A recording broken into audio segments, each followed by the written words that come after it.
मियामगदमगद पुदन लाक्सरिब topic असि हौखिब मेगे तांग 13 दा खोगी कांगपुपि district की मनुंग चना खोगी कोटलेन अमसुंग कोजिम अनि की मरुद थोखिबा एम्बुस थौदोक्ता खोगी चर्च की लुसिंगबा मियोय अहुम सिकिबा मियोय खरन सो पंथोन की मतुंगदा नगा अमसुंग कुकी की मरक्ता मियोयसिंग फाजिननबगी थबक चथनरखिबा सिगी मनुंगदा खोगी मियोय 13 थादोकनरखरबा मतुंगदा मियोय खरा लेहौरिबा नागादगी मियोय तरुक अदुगा कुकीदगी मियोय खर अमगा लेहौरिबा कोई चौराउनी कोई खबर सिंग कोतौरु मतुंगिना मियोय 13 मुख हाइरिबा मियोय सिंग असि फाजिनदुना लेनखिबा हौजिक फौदा थादोकनबा वाटलिबा मियोय सिंग करी ओइदमगनी हाइबदुगी मतंग ngasiगी टॉपिक असि पुजरपनी हौजिक हौजिक नाकल अनिमगना कोगी मियोय कुन हाइबदी कुकीगी मियोय 13 अदुगा नागागी मियोय तरुक थादोरक्ट्री अदुगा थादोरखिबा नागागी नुपी सिंगना फोंदोरपगी मतुंगिना फाजिनदुना लेहौरिबा नुपी मियोय नुपा तरुक असे करी ओइरमगनी तंबंगमद्री मखोय तोंगाना पुखी हाइबदी खंगौही मखोय कदाइदा लेरी हाइब सबसाब खंगनदे हाइबना सिंग वाफम सिंग कोगी नागागी नुपी 12 अदुगा नुपी 13 नुपा अनि अंगांग अमा थादोरखिबदा जिफो थादोरखरे अदुगा लेमोरिबा सिंग नुपा तरुक थादोरक्ट्री अदुगा कुकीगी ओइना मियोय 13 रोम थादोरक्ट्री नागासिंग फाजिनखिबा हौजिक लेरी फिल्म सिदा मियोयसिंग फाजिननबगी फिल्म अमा हुजुजिक मणिपुरदा लेरी हारिबा ngasiगी सिगुम्बा थोलिबा हुजुजिक थोइबा तमथीबा थौदोकसिंग सिगी मनुंगदा ngasiगी टॉपिक सि खननगनगता मियामगदमुक्ता होस्टेस सिंगी मराइबक हाइना मियामगदमुक्ता पुजरपनी ngasi pujariba topic si खननगदमुक्ता इखोगी स्टूडियो दा दिंगसिन लेबिरे मियामनो थोदोकना सखंगनरबा मणिपुरगी खंगनर पैनलिस्ट सिंग मियामनो मसक्ता पुइ तंजादो लौजगे अहनबदा इगे नाकन लेंगसिन बेरिबा ओजा मिंगवन पंजरबदा डॉक्टर किरण येंद्रेम्बम सोशल एक्टिविस्ट ओजा पुतराम नोक्सरी अदुगा अनिसुबदा ओजा मैबोन फाउमेई प्रेसिडेंट ZUCM ओजा पुतराम नोक्सरी अदुगा अहुमसुबदा लेंगसिन बेरिबा ओजा SM जलाल प्रेसिडेंट AMMOCOC ओजा पुतराम नोक्सरी ngasiगी थमजरी टॉपिक सिग मरि लेना हौजिक हुजिक मणिपुर लेंगा की ऑफिशियल सिंगी पावगी मतुंग इनदी फाजिनन लेहौरबा मियोय सिंग असि थादोरनबगी अकनबा मोंगदा थबक होनरी अदुगा कुकी सिंगना थादोरकपा नुपी सिंगना हाइबगी मतुंग इनदी मखोयदा फुजैबो नैबा अमत तौदे अदुबो मखुत पुनसिनबा ममित पुनसिनबन सिंगबा अवांग सिंथक सिंगदा पुखतपना सिंगबा थबक सिंग तौई अदुगा हुजी मरुना नागागी मियोय तरुक अमदी तोंगाना पुखी हुजी फाव थादोरकपा मोय करी फिल्म लेरिबगे खंगदे वाफम सिंग फोंदोखेबा तारे ngasi thamlibu topic si oja थादोरकपा मियोय सिंग फोंदोरि वाफम सि कमाय यंग बियाय ओजा जमै बोंद लाक्सगे हानबगी क्वेश्चन से ओजा नगे मसी सुम मियामना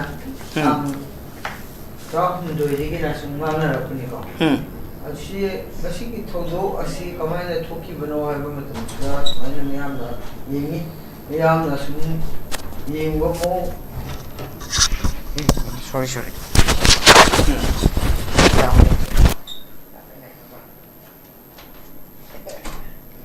हुजिक याम तमथीबा थौदोकसिंग नि हुजिक मणिपुर थोलेबसे तंगदो लेतादा फिल्म 2023 दगी हौरगा लेखिबदुनी हुजिक मखा ताना दुम लेरि हाइबदुनी हुजिक मखा ताबियो अदुना हुजिकी मगसा केनोगिनी हुजिकी लेबा तांग 13 दा थोखिबा असि मिचम हुजिक कोलेंगा कोसिमगी मरक्सरा असिगी मरक असिदा थोखिबा इंसिडेंट दुगा मियामना मिचम सोइबा अदुदा अटैक तौबदा कनाना अटैक तौबनो हाइबा हौजिक फाव खंगद्री अदुगा खंगदबा हाइबसी कनाना खंगमसी अटैक तौबा मियोय सिंगसिदा अखोय मणिपुर प्रजा मियामना मिचमदा खुद थाबा असि मियाम मणिपुर दलेबा पुनमकना कंडेम तौनरी मसी तौनरीबा सिदा हेक थोखिबा असि माइना मी से अहुम सिरे मरी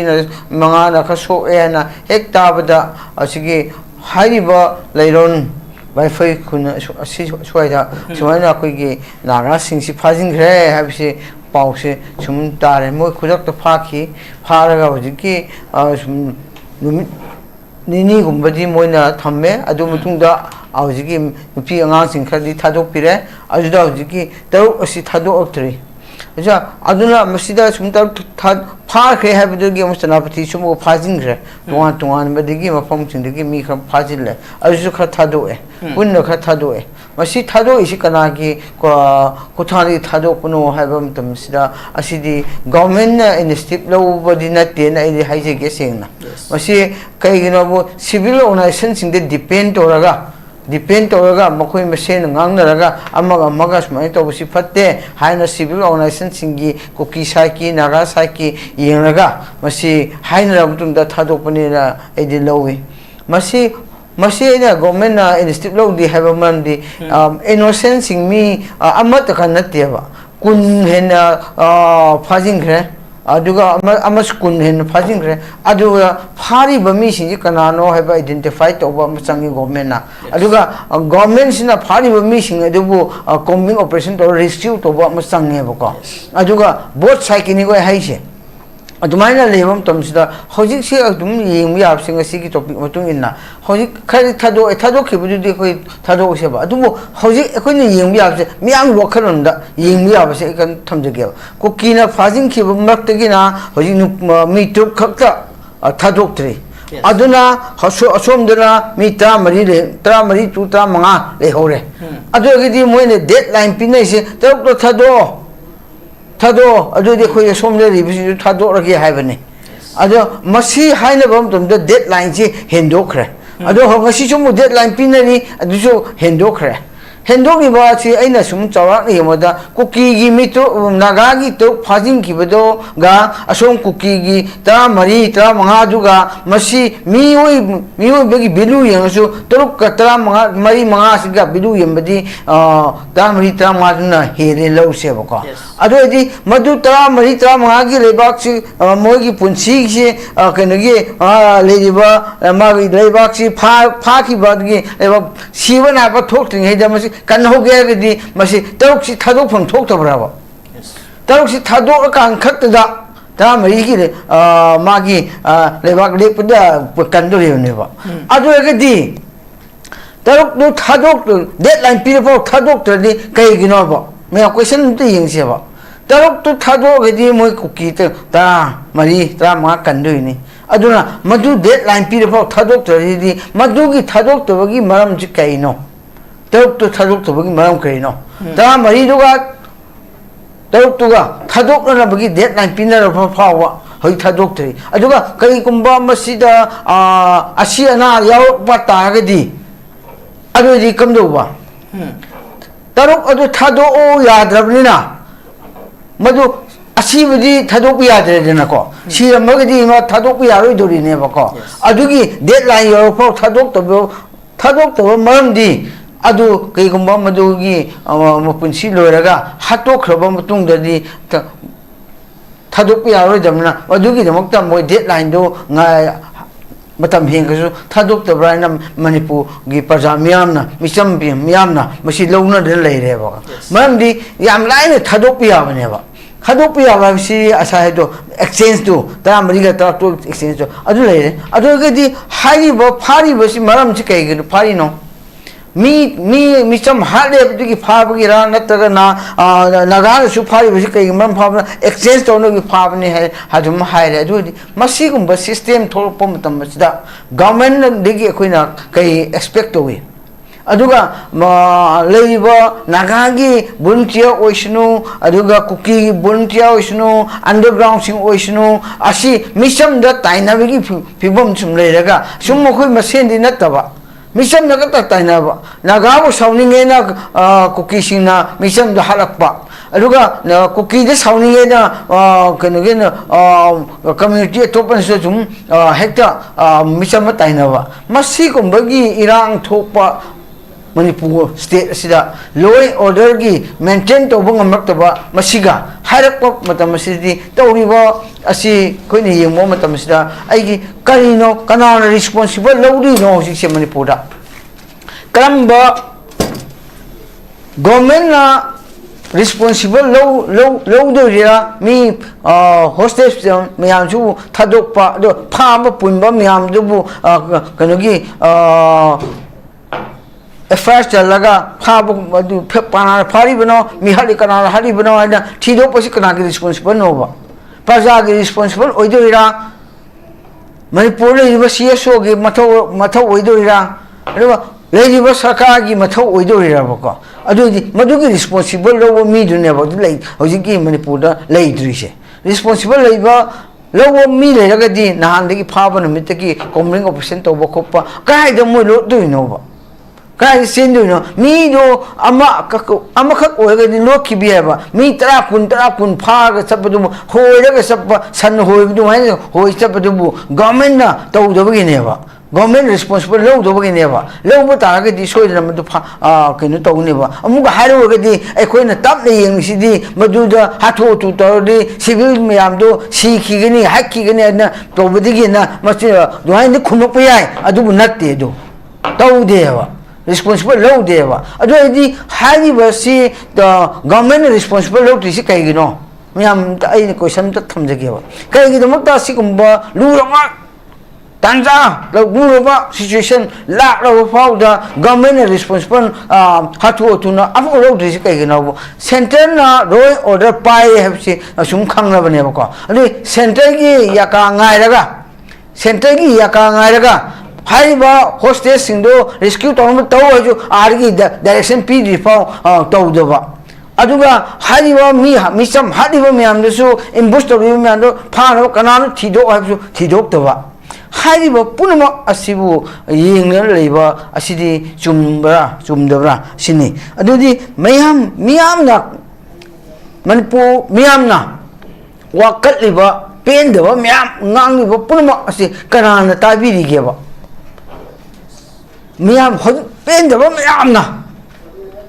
सीखिबगी इमुंग मनुंगदा मी असिना थोखिबा अदुगा मी मांगखिबा अदुगा हौजिक फोंग मी फारगा होस्टेस ओन थमलेबा इमुंग मियामदो तुममी यादन लेदिबा पुनम बोथ साइड की असिगुंबा पुनम की खोलाउसिबु कनाना तारिगेबा मियाम की खोलाउसे कनान गवर्नमेंट तारिब्रा गवर्नमेंट तारगदी कईगिदमत एक्शन थोकते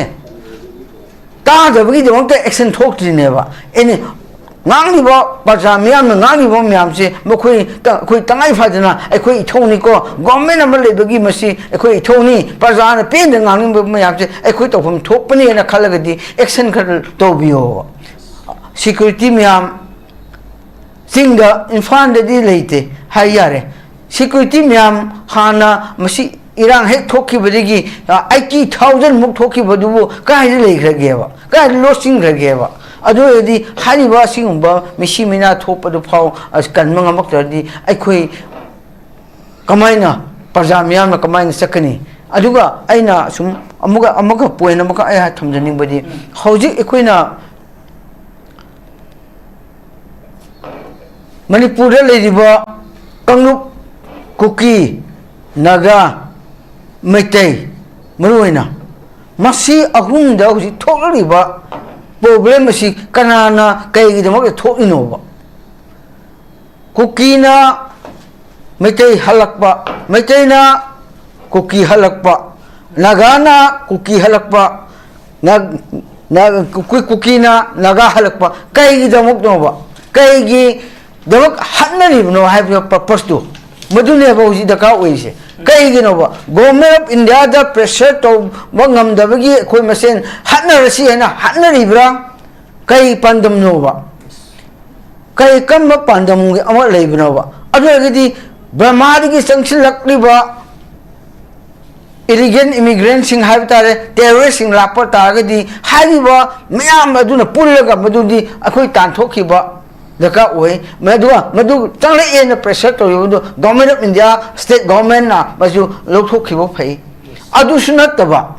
अदु होजि एखोय बसे हन्नै जि कयगिनो मिसम द हन्नै जि कयगिनो सिरिबो पुरमा असे मिसम मक्तनेबा अदु यदि कयगिमत को cookie सिंना Naga मिसम हलिनो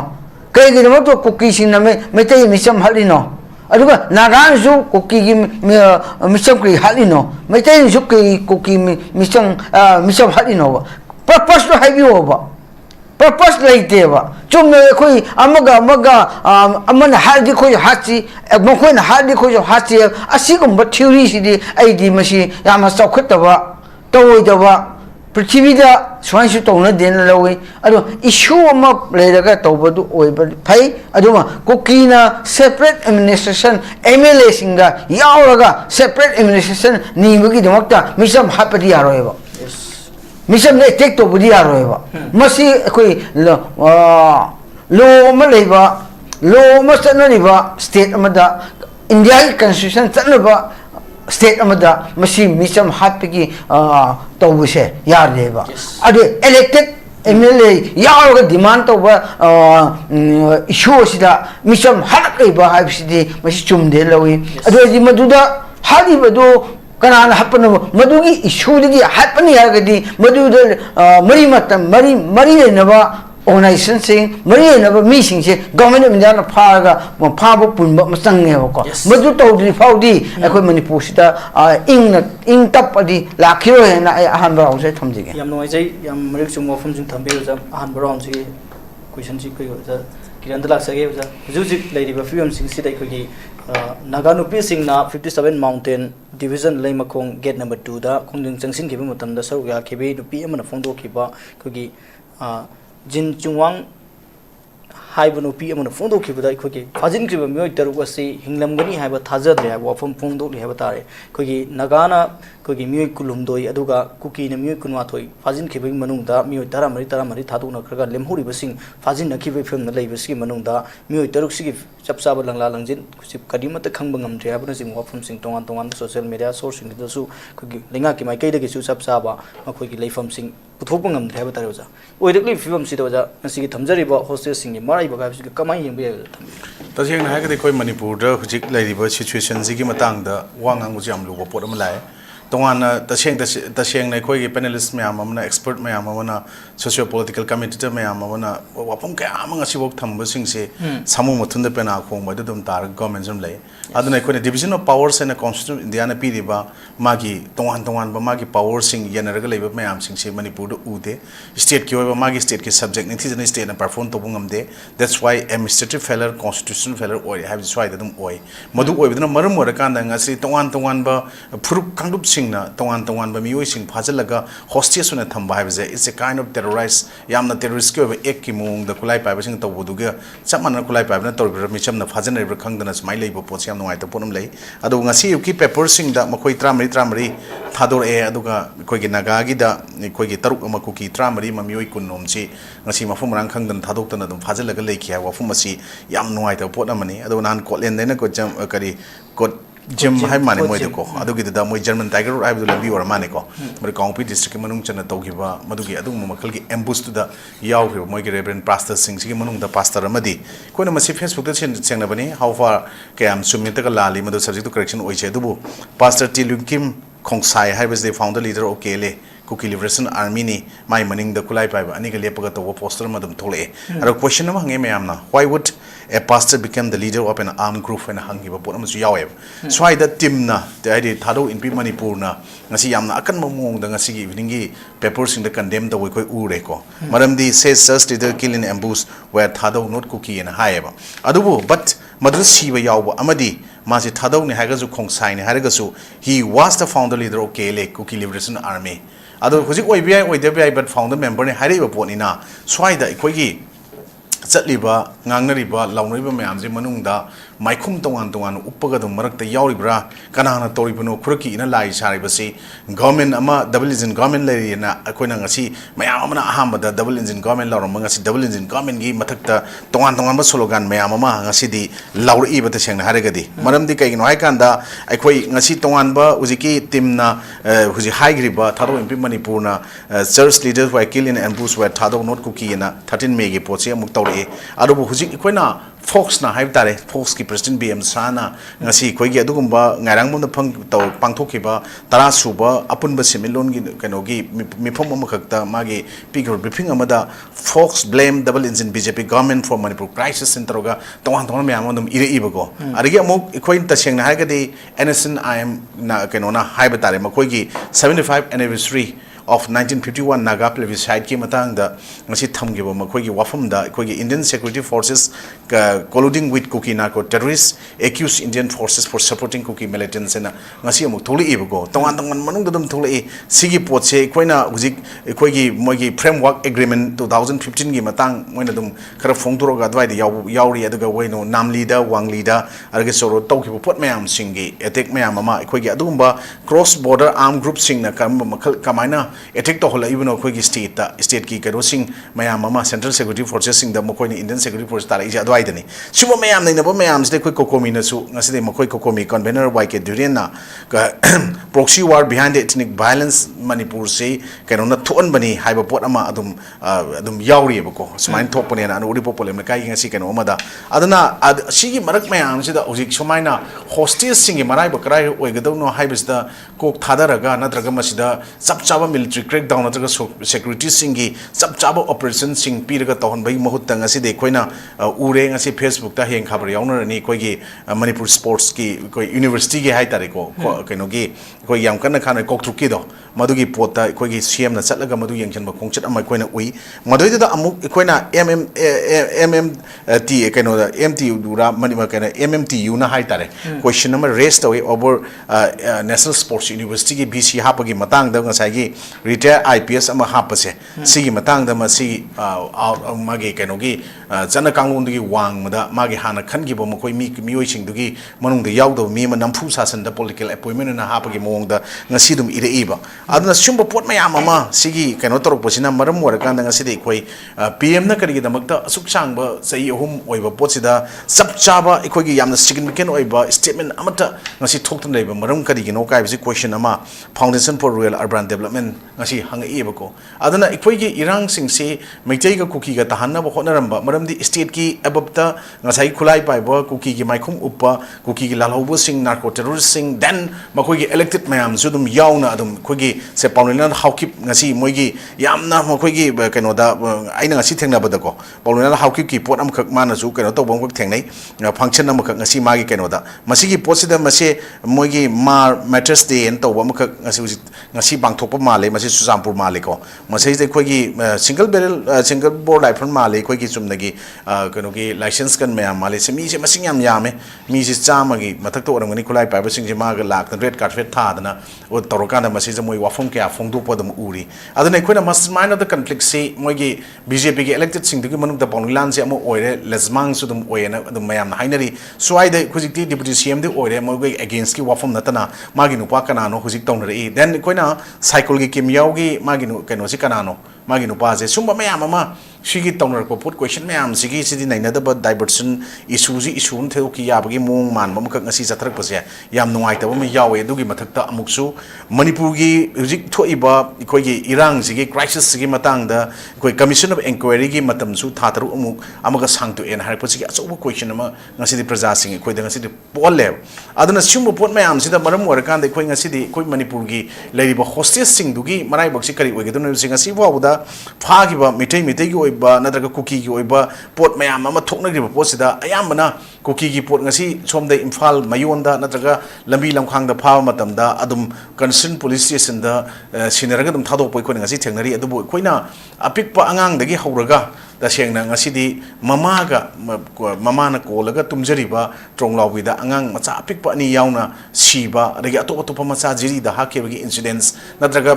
ichamchamba inkalaiba angang nupam cha ani na kolen gi lambi chatkiba da tawgiba thoktok wathok sumba mayam ama sigi singji sum yengurakan da ojikti Manipur sida irang si da sengna yam tina adum sagatlaga thamba pamba kangu mayam ama leiri si botsi leibina ikoina government da ngasi wa haine ngas ikoina cookie gi leiri suspension of operations to see abrogate to view abrogate to one madu chungani then any cookie tribe ikoi Indian Union da Manipur 1950 kind of 49 da merged to give matung high up to 1956 spoke da any high why since laga persisted on leading matam da sin give any cookie any lusai any nagai sin any I why say ya madu Sanaba Yaro Pone Lotoki Potse Karamakano insert away Maduki Port insert toxin Matunda 2003 toxin Matunda day 2005 the Boina Manipur state government as I insert toxin government give at the CM do Kalam Maga Haibtare government of India Ministry of Home Indian Army Cookie Kangu Wari Shanaba Hore Adu Cookie Lalone Kangu Sing Asi for the Karamba Manipur Zagada Katsin Koyada Indian Security Forces Canada State Forces ka Kutonagi Habagi record Amtalite I don't come the Wari Sharibano Adu Hojik Adugi Wari Shabadu Kragahoro Matung after 3 years 2008 suspension of operation signed the womatam the day tripartite agreement to the government of Manipur union government gi Ministry of Home Affairs ki aduga kuki la hobo kangu gi huji keno yu peki lady ba moi kumangarom group sigi sonagi ba sign tonagi ba pot sigi matung tarak pa de makoi tongan ba decade amamam gi nataga decade makai half decade ki one ya laga la ko mo ki lalong lanchang mayam dugi marak madu gi trap mayam du koi praja mayam thubani adubu sidaista koina 2023 gi me ahum dagi pokhai rak ba tacheng Bokai give a pot say, Masigi, Trong Lawi Romda, Bokai give a pot sigi, can say, Quene Kalurumatam, the Ibtari, Masidi, Equayamna, Sang the plan, Drogaleba, Port Ama, Kangogana, Southern Pokai give the Makoni Yalamba, Jalangam project, Manungi Potsu, Mighty Hobina Huzikse, Mighty Balapoi Port Lapada, equate the Singer Uzikse, Makoina, Su the labor, Kangu Sing say, Madugi Poto, Yorongani and Prajamian, Nasi Lauri, Singari, Ado Makogi lady, but didn't came sing to the Sanaga ground rule sing, Sanach and the labor matak saying, as it much proof to was another habit, and see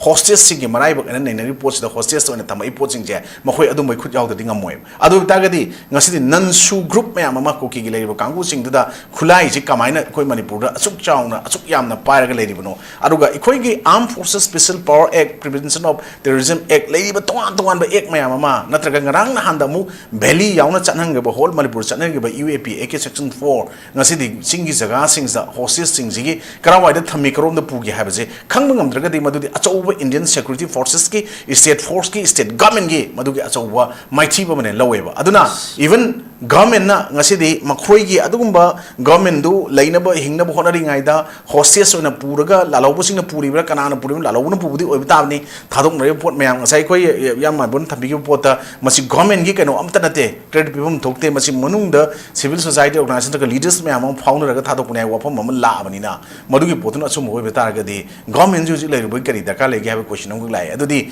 Makoi Mayam sing say, Equina, Masi Chapchana, a Kitang Ikai, Kangbanatraga, Lengax Sassan, Ichanangam Drain, Kangapur, or Targadi, Masama San Regeneration Tender, Toroganda, Machi Prajamiam, the Equi Lebak Sigi, Togdang, Lobungam Dre, being as an elected Equi perform Togadava, Logadava, Ishagi moral responsibility, Lobungam Drenina, being as an elected Equi Sigi Potse, Prajamiam, Equi Chanda, Toke, winning move, original Tobunena, Power and Kali, I don't see Potsi Mayamzina, Mokoi, Aina Hajari Maramzika, Haikanda, Nasi Mokoi, Kanoji, Amuk governments, Amuk. PR Lerambadagi, Hinkalan give a matung, Haibitare, Masi Huzik Ta, whom Hensel Amanevo. Ta, whom Hensel Aquasida, Ojik Makogi cabinet, say me trying to elect the expansion to Wungam than ladies here. Mokoi Masini Manung the Sudum, Yanada Port Mayama, Leramoi hanging a late in items and Napana Pak and away port some labor, Maramurkanda, Sasan Directragati, Equator Yang Naragadi, Sasan Tobo, Namaktragati, Prazamiam, the Sanda Toga. I coin at the Yang Nagadi Indian Constitution, the Tazava Tamaga Constitution and Pulaga as an being as an Indian, I India ki laws is another kind of Manipur merged to Gasu, Madugi Poto later Vanina, Madugi constitutional provision, constitutional kind of protection, Aduga fundamental rights, Mayam sing do, I couldn't praza sing it delivered to Bungam Dragadi. That's our weakness, so we have to resign Ibopote, Makoi Mokutangasi like they only think of themselves that as an elected, they are using muscle power, money power, political power, everything Madugatang, media power, Sinaga later, Masiki Praza, Miang was in Natera Tamaga, issue Amato Ingaida, issue Mana divert of no Honabagi, Port Amako. Man base Manipur Kanogi Kogi Sports University Yampai Manipur si India the sports so Pidama Kalmuk Taragasu Madugi Potu Kale Habataragasu Madugi Vice Chancellor Mapakumatamda on a tenable Porama Hapsele have a posina among Iran Amadom the Tedu Oga as I hostess ki Natragana cookie narco terrorist sing Natragana so called illegal immigrants sing drug mafia cartels Mayamana sponsor Tarogan Iran Tolaga say Hum Hen and Sitam Leta and Lehaliba Port Mayam sing Masiki Portuguese diverse solution ama pinaba atopa mayam ama CSO sing aduga khoi gi think tank mayam ama aduga leaders mayam ama aduga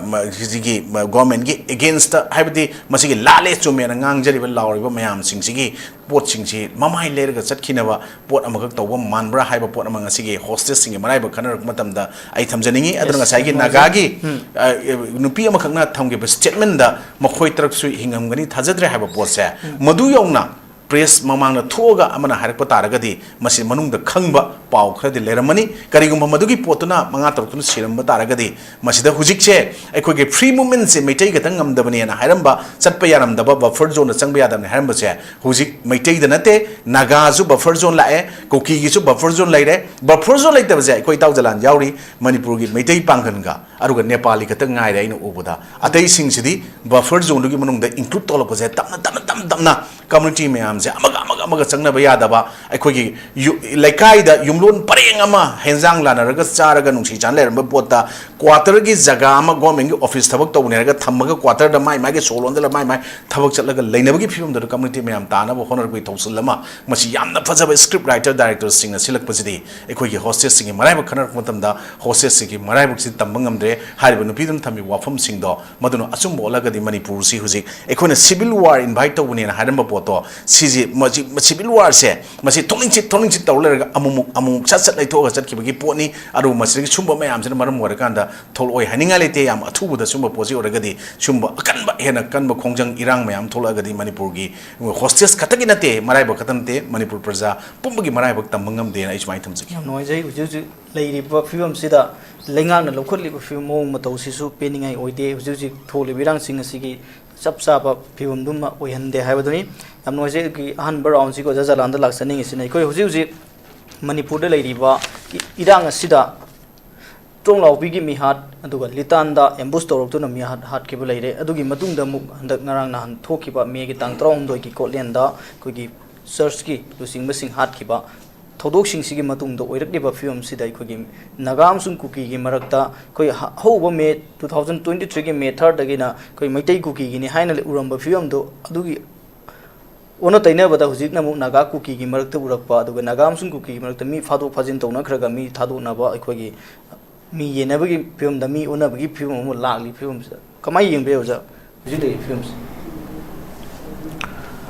MANGANGCHA koi gi manipur si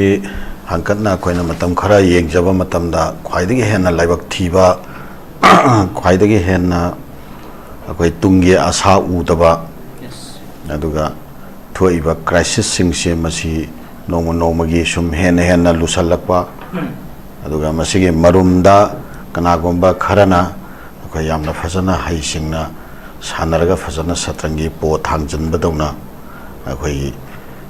kanglop siga sumaina wainaraga di adugi equation sumain thokpa adugi equation duga somda mu wainala sumaina thokpa na yam fajana koi sum chatharakpa adumba plan ama khaki adugi marak saisida koi si koi gi victim moina koi actor oina ko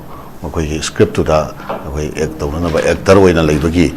kanglo na ma khakta gi haidokpa pot na ta koi uba phangde mase a ma dai thamjaningi duga koi Scotland da koi ambush tawbada koi leikhidaba aduma pastor singdo madugi damakta hanba mukta da ikano tawjake makoi da solidarity thamjake adugi thaudok to ai yaning da su phongdok jake aduga madugi thaudok to da condemn to bu su thamjake ado khana naina bada akoina nungai taba phongdokpa condemn to bu sin nataba aikoina tawba yaba thabak sibu karino sing ada koi praja da su khana naina bada yawba akoi face khana naina bada su ubase yam toina sum 2023 dagi dia koi atopa issue da haidu organ nataba sum issue ma khakta hanjan sum tongan ba magi mawong hong ba aduga issue du gi magi kano de core magi kari haba tare akoi lairiba akoi reality satto adudi hong daba adum posa ma khakta koi hanjan sum nainarak panina sum akoi manipur gi miyam akhoi gi khana naina ba tabiri ba yengbiri ba miyam da su akhoi wafam ma khakta akhoi sum hanjal ngangna ba sum orak panina ꯑꯩꯈꯣꯏ ꯃꯌꯥꯝꯅꯁꯨ ꯇꯥꯕꯗ ꯀꯔꯤ ꯀꯃꯥꯏꯅ feel ꯇꯧꯔꯝꯗꯣꯏꯅꯣꯅ ꯑꯩꯈꯣꯏꯁꯨ ꯁꯨꯝ ꯑꯗꯨꯃꯥꯏꯅ ꯈꯜꯂꯛꯄ ꯑꯃꯁꯨ ꯌꯥꯎꯔꯦ ꯍꯥꯏꯇꯥꯔꯦ ꯍꯧꯖꯤꯛꯁꯦ ꯃꯇꯥꯡꯁꯤꯗ ꯑꯩꯈꯣꯏꯅ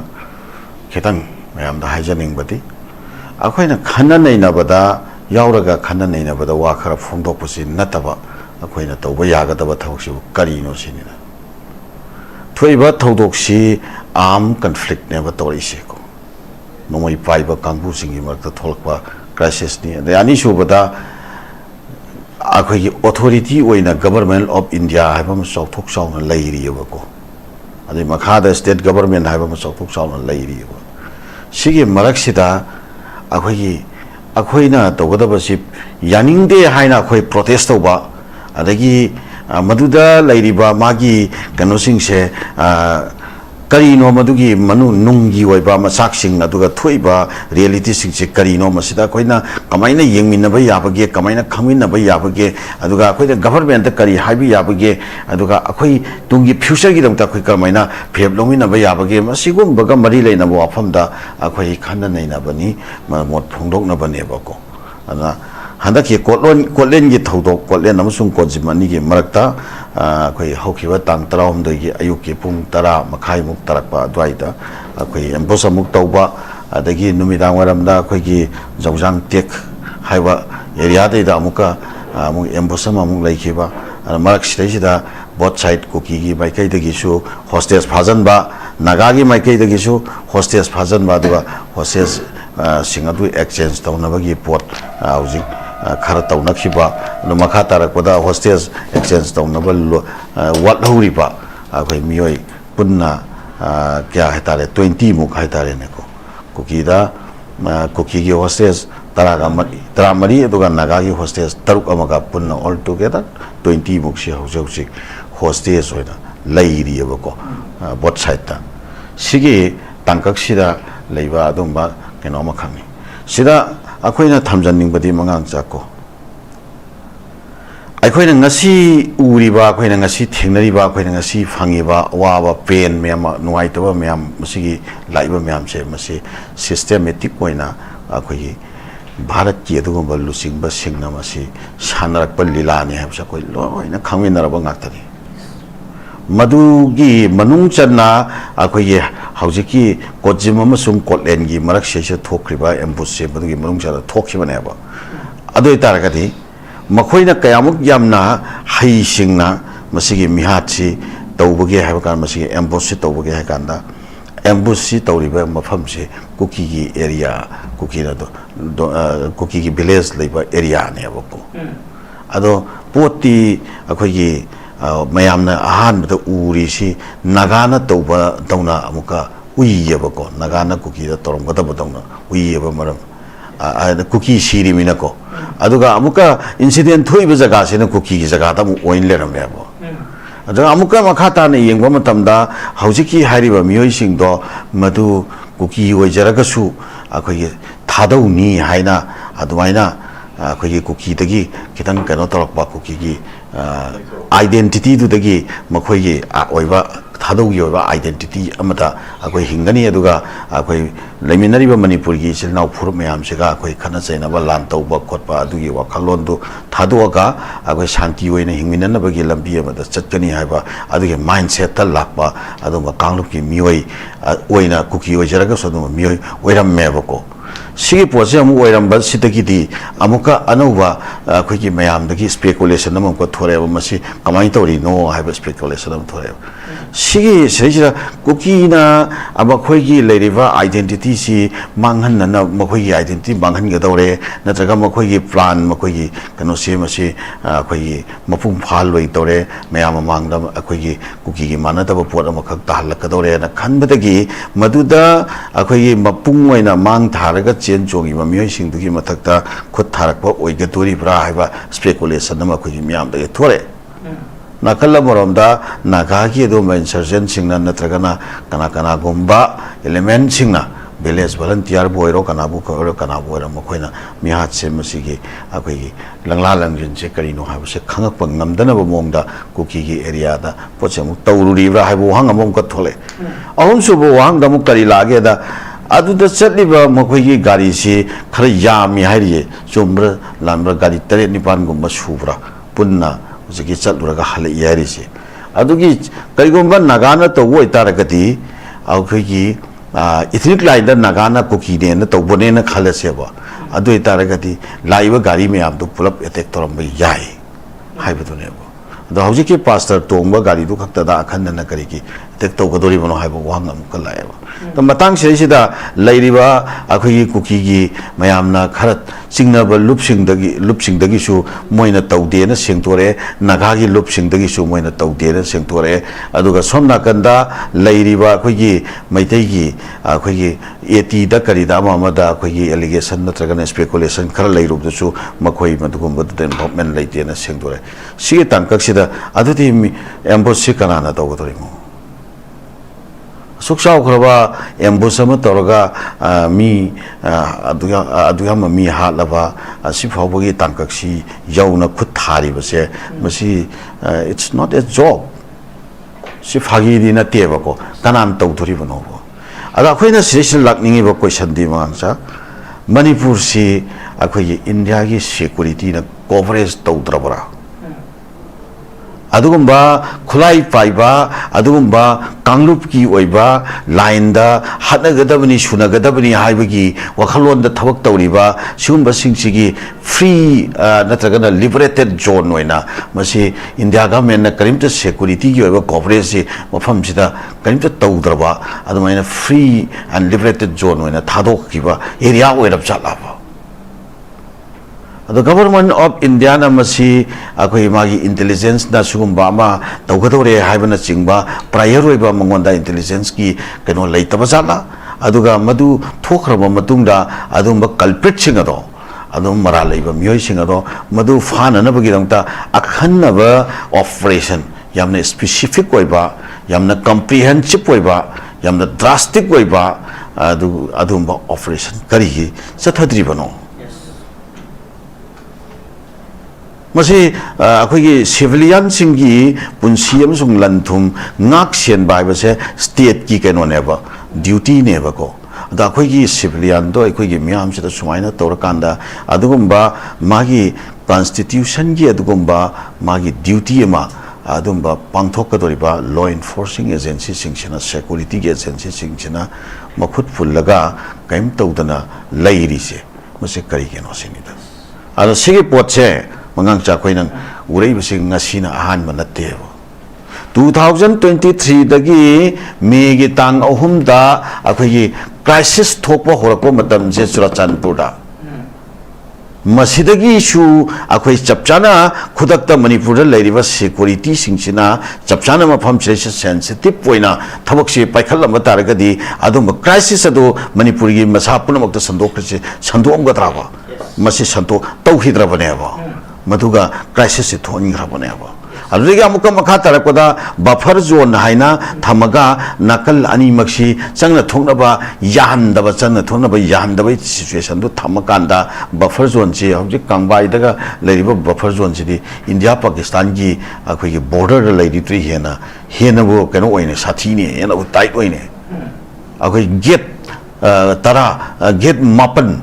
punna gate mapan leine akhoi swasan problem da satpa swasan budagi somda kai ko imphalam thorok matamda aduk yamna sathi na buffer zone thamaga tauk tauk se kari gino sineba sigi singsi bharat dengak na masi tawhom thokpa magi mathau simati chapchana fail oire se kangyo adodi fail ori basigi marumda lila sanare ha basi akhoi khange ana namli wangli choroda akhoi ngamkhai wangmadagi attack tawba matamda akhoi hausik phawa karimata bharat ki adumba lairiba akhoi gi ngamkhai wangmadagi jangshel pada cross border terrorism men hairga ngangal ngangba adu bharat ki luching bising kai chakhar ke sini ngarang na hanta ngai ni akhoi gi konoda Jammu Kashmir ki Pahalgam de attack tor mi haibagi natro Pakistan da surgical strike तौरुरिबा अरे मई terrorist की hide out में आवमा अखोई तौरि पृथ्वी पुदमक्ता थगथक निकनबा नंबा अदुंबा अखोई military action लौखलिबनेबा ngमखै वांगदगी अखोइदा अकीबा पिरेन अदु नमली वांगी चोरोदा ngमखै वांगदगी अकीबा पिरे हार कांदा भारत लेंगान करीम तौतिसि करी किनोबा अदु तारगदि मसेसिदा मांगदा तारिबा मफमसे अखोई सुम मवोंग होंगगा अखोई लैरिबा क्राइसिस से मसी सिगे कंटिन्यूएशन नमा अखोई सेसिदा लिसांग सेदा मतम खरा सांगना लैहननबगी थोंगमा अखोई इफोंग फोंगना ममी तारेबा मसी हेन वर्स ओइबा हाना कांगलुप अनि खकी मरक्ता लेरंबदो मदुगी मई मुथदनब होनबदा अखोई कमाइना अमतंग मसी मई से मुथखरगति मणिपुर से अमतंग पीस एंड नॉर्मेंसी द कमाइना अमतंग हलकप यारगति हाइना सुबाइना अखोइना वखल वाना दिंगै सि मथक सेसिदा अमुका अनदर अखोइगी खना सैनबगी फ्रंट अमा अनोवा फ्रंट अमा अमु हांगतोकपसे सि याम हाइसिंगना हांगतोकपै थोंग मसिरा उरियबको अन सि सिरिसदा मरुमदा लरिबा मर्सनरी सिंगसे मसि चपचाना गवर्नमेंट ऑफ इंडिया ना चेक तवननबगी नंतम मणिपुर की पीपल की मायोल मणिपुर पीपल की अखोई इहौ अम मथौ ताबल लगद्रा हाइबा फमजु थमजके याम नोइजे जम अनि सुबु मथंग राउंड थम पिजगे कोगी हनबा राउंड मथंगी अनि सुबु राउंड से जम बोंदा लाक्सनिंग इसिना हौजि हौजि मणिपुर दा दैरी फिल्म असे होखिबा 2023 की मे 3 दा इखन उखिबा सिनेरियो दा इखोगी कुकी सिंग न नमना ताबा एरिया सिंग दगी मैतै सिंग पुथोरखिबा अदुगा मैतैना नमना ताबा मफम सिंग दगी कुकी सिंग अमु पुथोखिबा अदु हौजि उरैबा सिनेरियो सिदसु चुजानपुर मेडिकल कॉलेज दगी कोगी नागागी स्टूडेंट सिंग लौथोले हाबगी पाउ सिंग दमाइना कोगी कुकी सिंग नागागी एरिया दगी होंदोखिबी पाउ सिंग सिगुंबा कोगी मनी मैतै सिंग पुथोखर मतुंग कुकी सिंग एरिया थमर मतुंग चंगनाबा याद फिल्म अमु लाखिबा मदु गचप मानबा मोंदा हौजिकसु अमु कोगी नागा अमसुंग कुकी गी मरक्ता नागा सिंग एरिया दगी कुकी सिंग लौथोखिबा अदु कुकी सिंग एरिया दगी नागा सिंग लौथोखिबा मसिना कोगी कांगलुप सिंग से अमगा अमगा चंगना हंदबी फिल्म अमका उरैबा सिदा कमाय यिंबे गवर्नमेंट ना दौखलिबा सिस्टम मसिसि मियामना लाना उबा अदुगा कंफ्यूजन लेबा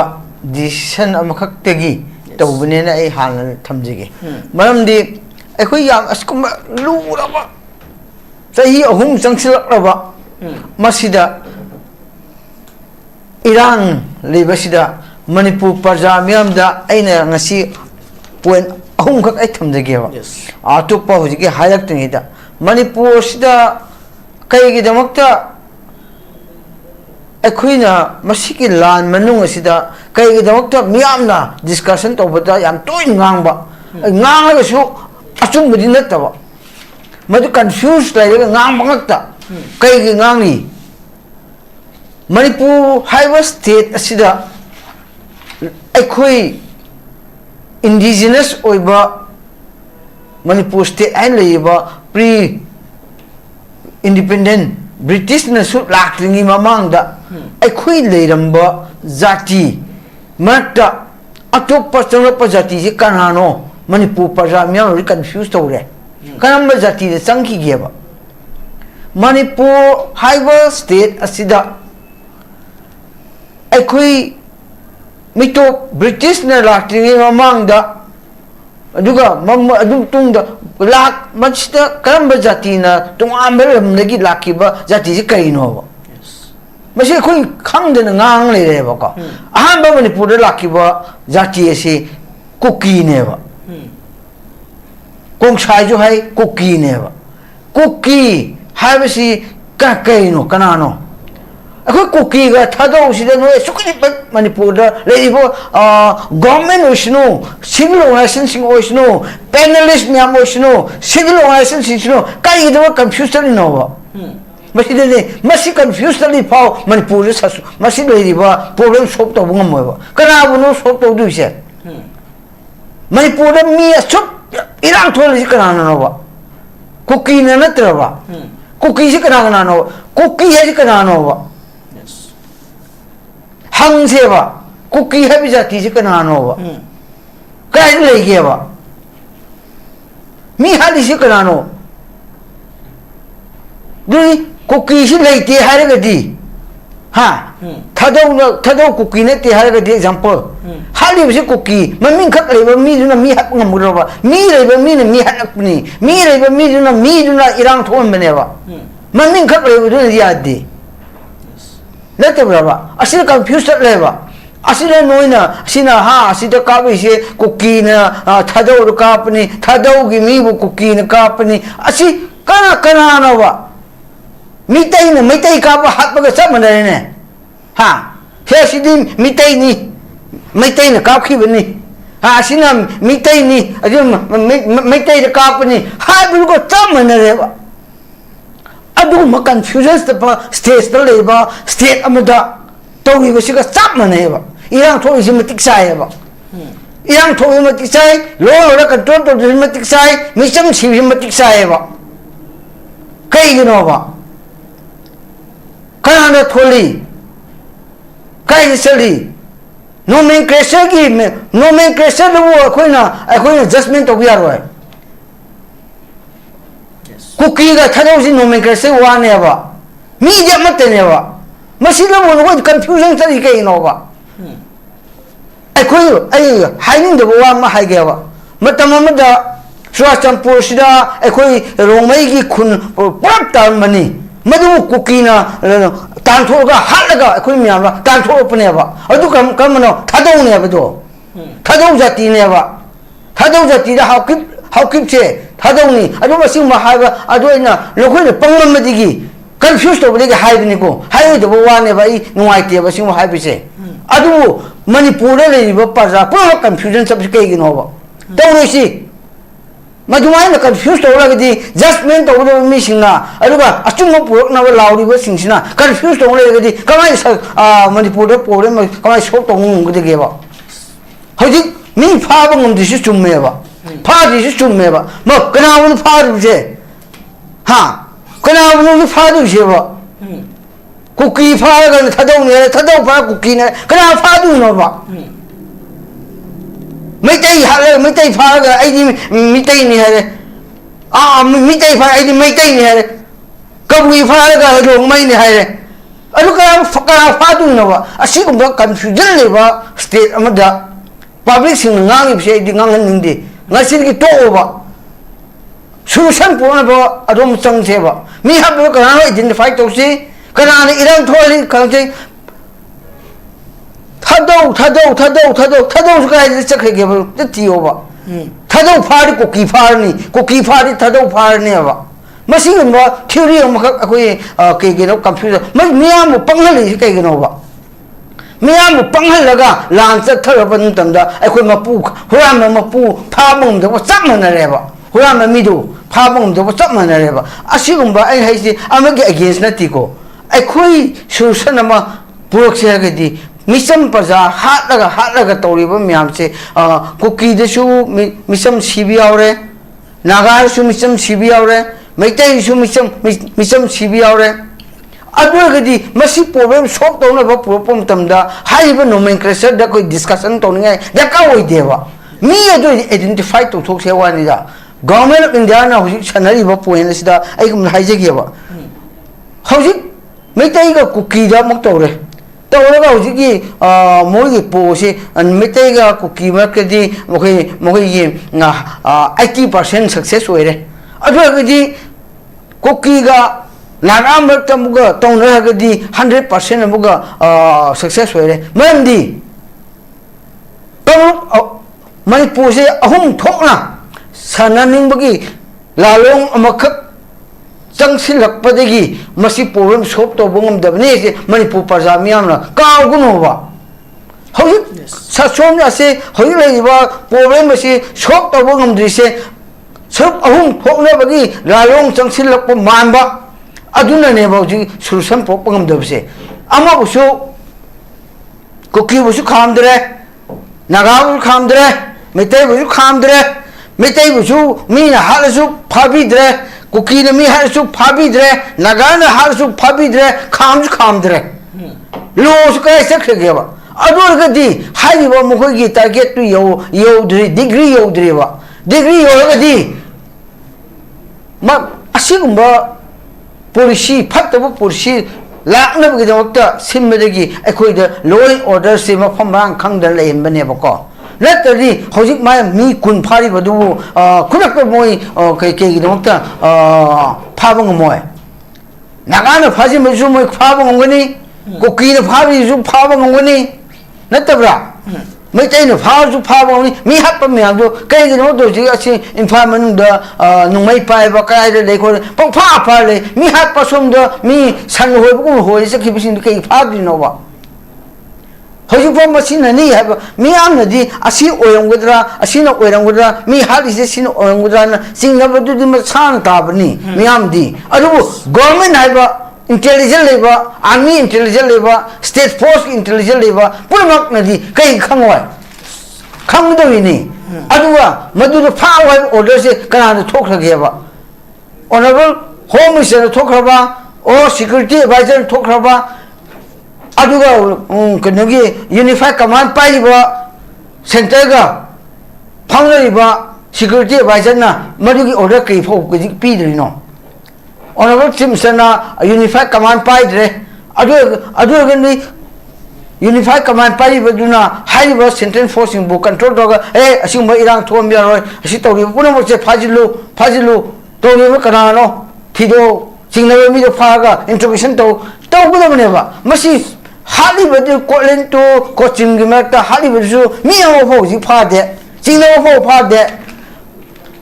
hostess party like hostess thama phao kana chu ji pha de jingna phao pha de both side ki kai gno ba kam ma sa son to ri ge ba sanari ba da khoi chu ya ro ba ahum thok na to ahum thok han ning den la sanarak pa po du da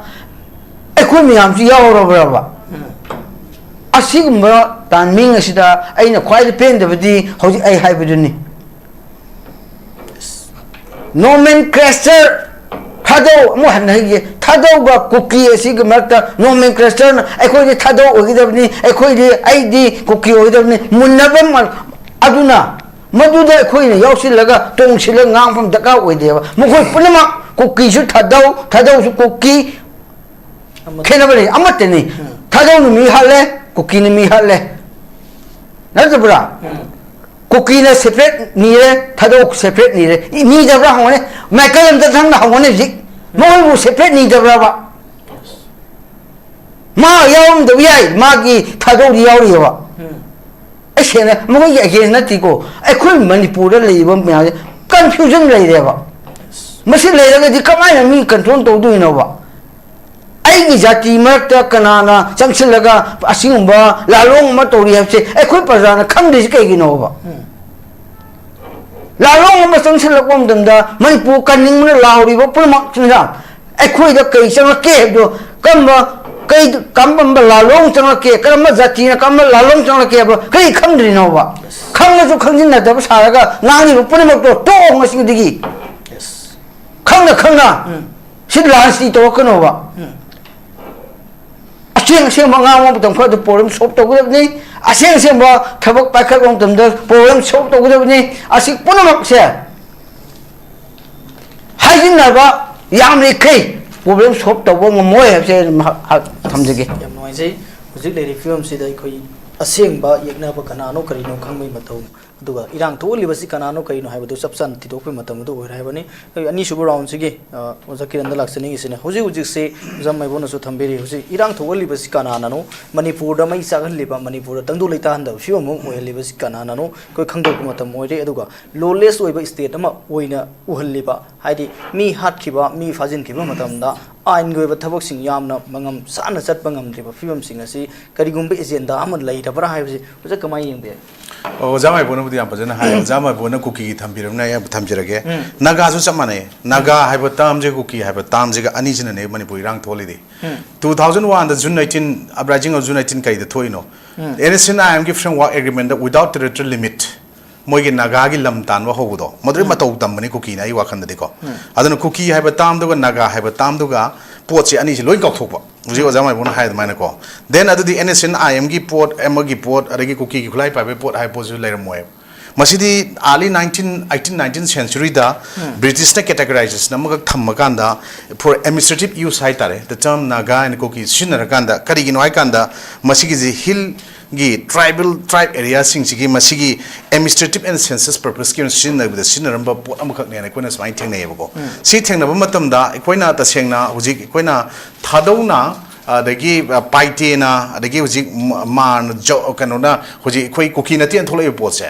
since early 1980s 87 88 ada ding bio ada degi horoga thadau ne koi koki na tian se claim taweba si 1993 da koki 92 da sorry 92 3 da koki in da ko imphal mayon da ni ko baupra da pham gi ba mi pham ma khakta state government bi gi ba magi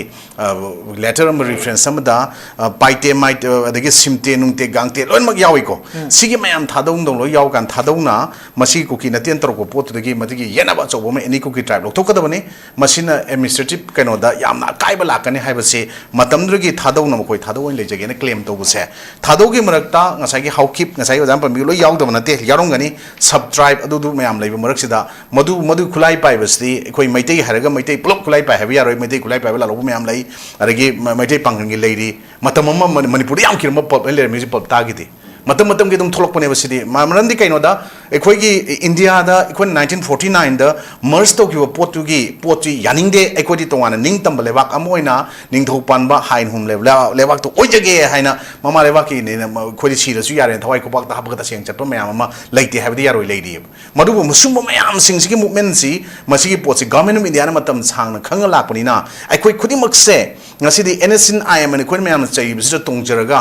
tangjaraga koi manipur gi lalo bu sing lera moi haninga leite aruga makhoi gi manak changjam lerame then cookie sing su maite gi lalo bu sing ga chamina ba mayam ma hana leram gani moi khun leram gani huji madu gi pot mayam se tamna khaidorok pa yana ba kakthorok pa yana ba chang ba yadana ba pot mayam ma lalong du di moi gi kano gi government gi home gi haiba tare plan policy sing mun da yaw na si yorok pone na khale adai da ni swaida khona proxy agent proxy war na hanet ba tam sin ai sin nen lawe adana koina cookie gi sab chaba pot amakhak ta koina ta seng na huji koina hainari ba pot da cookie gi da koina number 1 da mo koi kwai gi saw ba tribe si kana no moi gi oiba kano ji hai kan da mo koi community mun da kan thadau no wan da le thadau le re ma le re paite wifi jau gangte simte ba sigi pot se sina kwai gi main oina British ki matam da thamam pot si le rame sigi mathang da gi other recognized sub tribe and group thol ko matam da di yam ba mo mase animak mix option ba naga da su adum konsan ba cookie konsan ba yaw da na de koi thengna ba se koina si marak te kanano kaino koina hai drug si ai mol baite bite zo hai chiru so the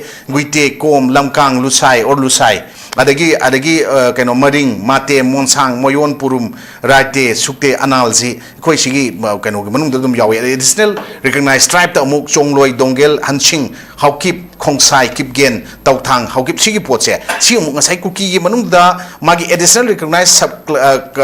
clan or sub group natraga ngasai gi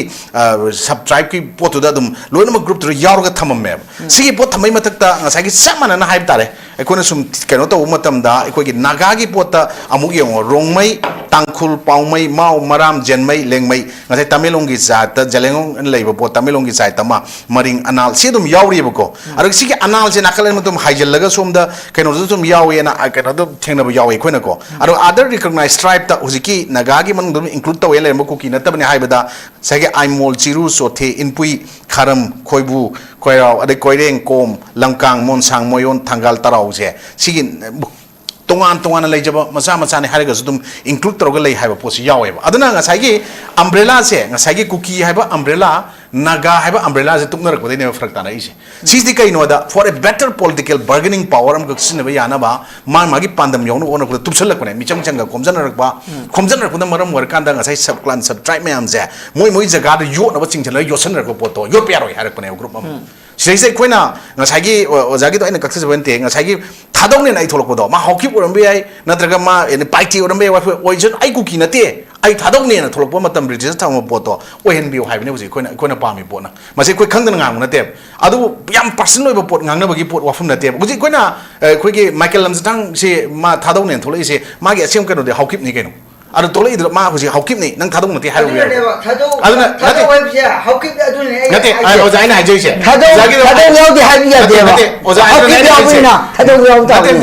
ꯑꯣꯖꯥꯒꯤꯗꯣ ꯑꯣꯟꯅꯗꯦꯅ ꯑꯃꯨꯛ ꯆꯠꯀꯗ꯭ꯔꯦ ꯑꯩꯒꯤ ꯏꯟꯇꯔꯄ꯭ꯔꯦꯁꯟꯒ ꯑꯣꯖꯥꯒ ꯈꯤꯇꯪ ꯈꯦꯠꯅꯕ ꯂꯩꯒꯅꯤ ꯃꯔꯝꯗꯤ ꯀꯩꯅꯣ ꯍꯥꯏꯀꯥꯟꯗ ꯑꯣꯏꯖꯁꯅꯣꯕ ꯑꯗꯨꯅ ꯑꯩ ꯉꯁꯥꯏ ꯑꯩ ꯃꯩꯇꯩꯅꯤ ꯍꯥꯏꯔꯒꯁꯨ ꯃꯩꯇꯩꯗ ꯈꯨꯠꯂꯥꯏ ꯄꯥꯏꯕ ꯂꯥꯂꯧꯕ ꯂꯩꯔꯝꯒꯅꯤ ꯍꯥꯏꯔꯤꯁꯦ ꯊꯥꯗꯣꯛꯇꯁꯨ ꯂꯩꯔꯝꯒꯅꯤ ꯍꯧꯈꯤꯕꯇꯁꯨ ꯂꯩꯔꯝꯒꯅꯤ ꯕꯠ ꯃꯈꯣꯏꯒꯤ ꯀ꯭ꯂꯥꯟ ꯁꯕ ꯀ꯭ꯂꯥꯟ ꯃꯆꯥ ꯃꯆꯥ ꯑꯗꯨꯝ ꯂꯩꯖꯔꯒ ꯊꯣꯛꯂꯛꯄꯗꯨꯗ ꯑꯩ ꯌꯥꯎꯗꯦꯅ ꯊꯣꯛꯂꯛꯄ ꯄꯣꯠꯇꯨꯃ ꯍꯥꯟꯅ ꯆꯪꯉꯤ ꯑꯗꯨꯒ ꯒꯚꯔꯟꯃꯦꯟꯠ ꯑꯣꯐ ꯏꯟꯗꯤꯌꯥꯒꯤ ꯉꯁꯥꯏꯒꯤ ꯄ꯭ꯔꯣꯛꯁꯤ ꯋꯥꯔꯅꯤ ꯅꯠꯇ꯭ꯔꯒ ꯁꯤ ꯀꯩꯅꯣꯅꯦꯅ ꯑꯩꯈꯣꯏꯅ ꯍꯧꯖꯤꯛ ꯍꯥꯏꯅꯔꯤꯕ ꯄꯣꯠ ꯃꯌꯥꯝꯁꯤꯡꯁꯦ ꯁꯤꯒꯤ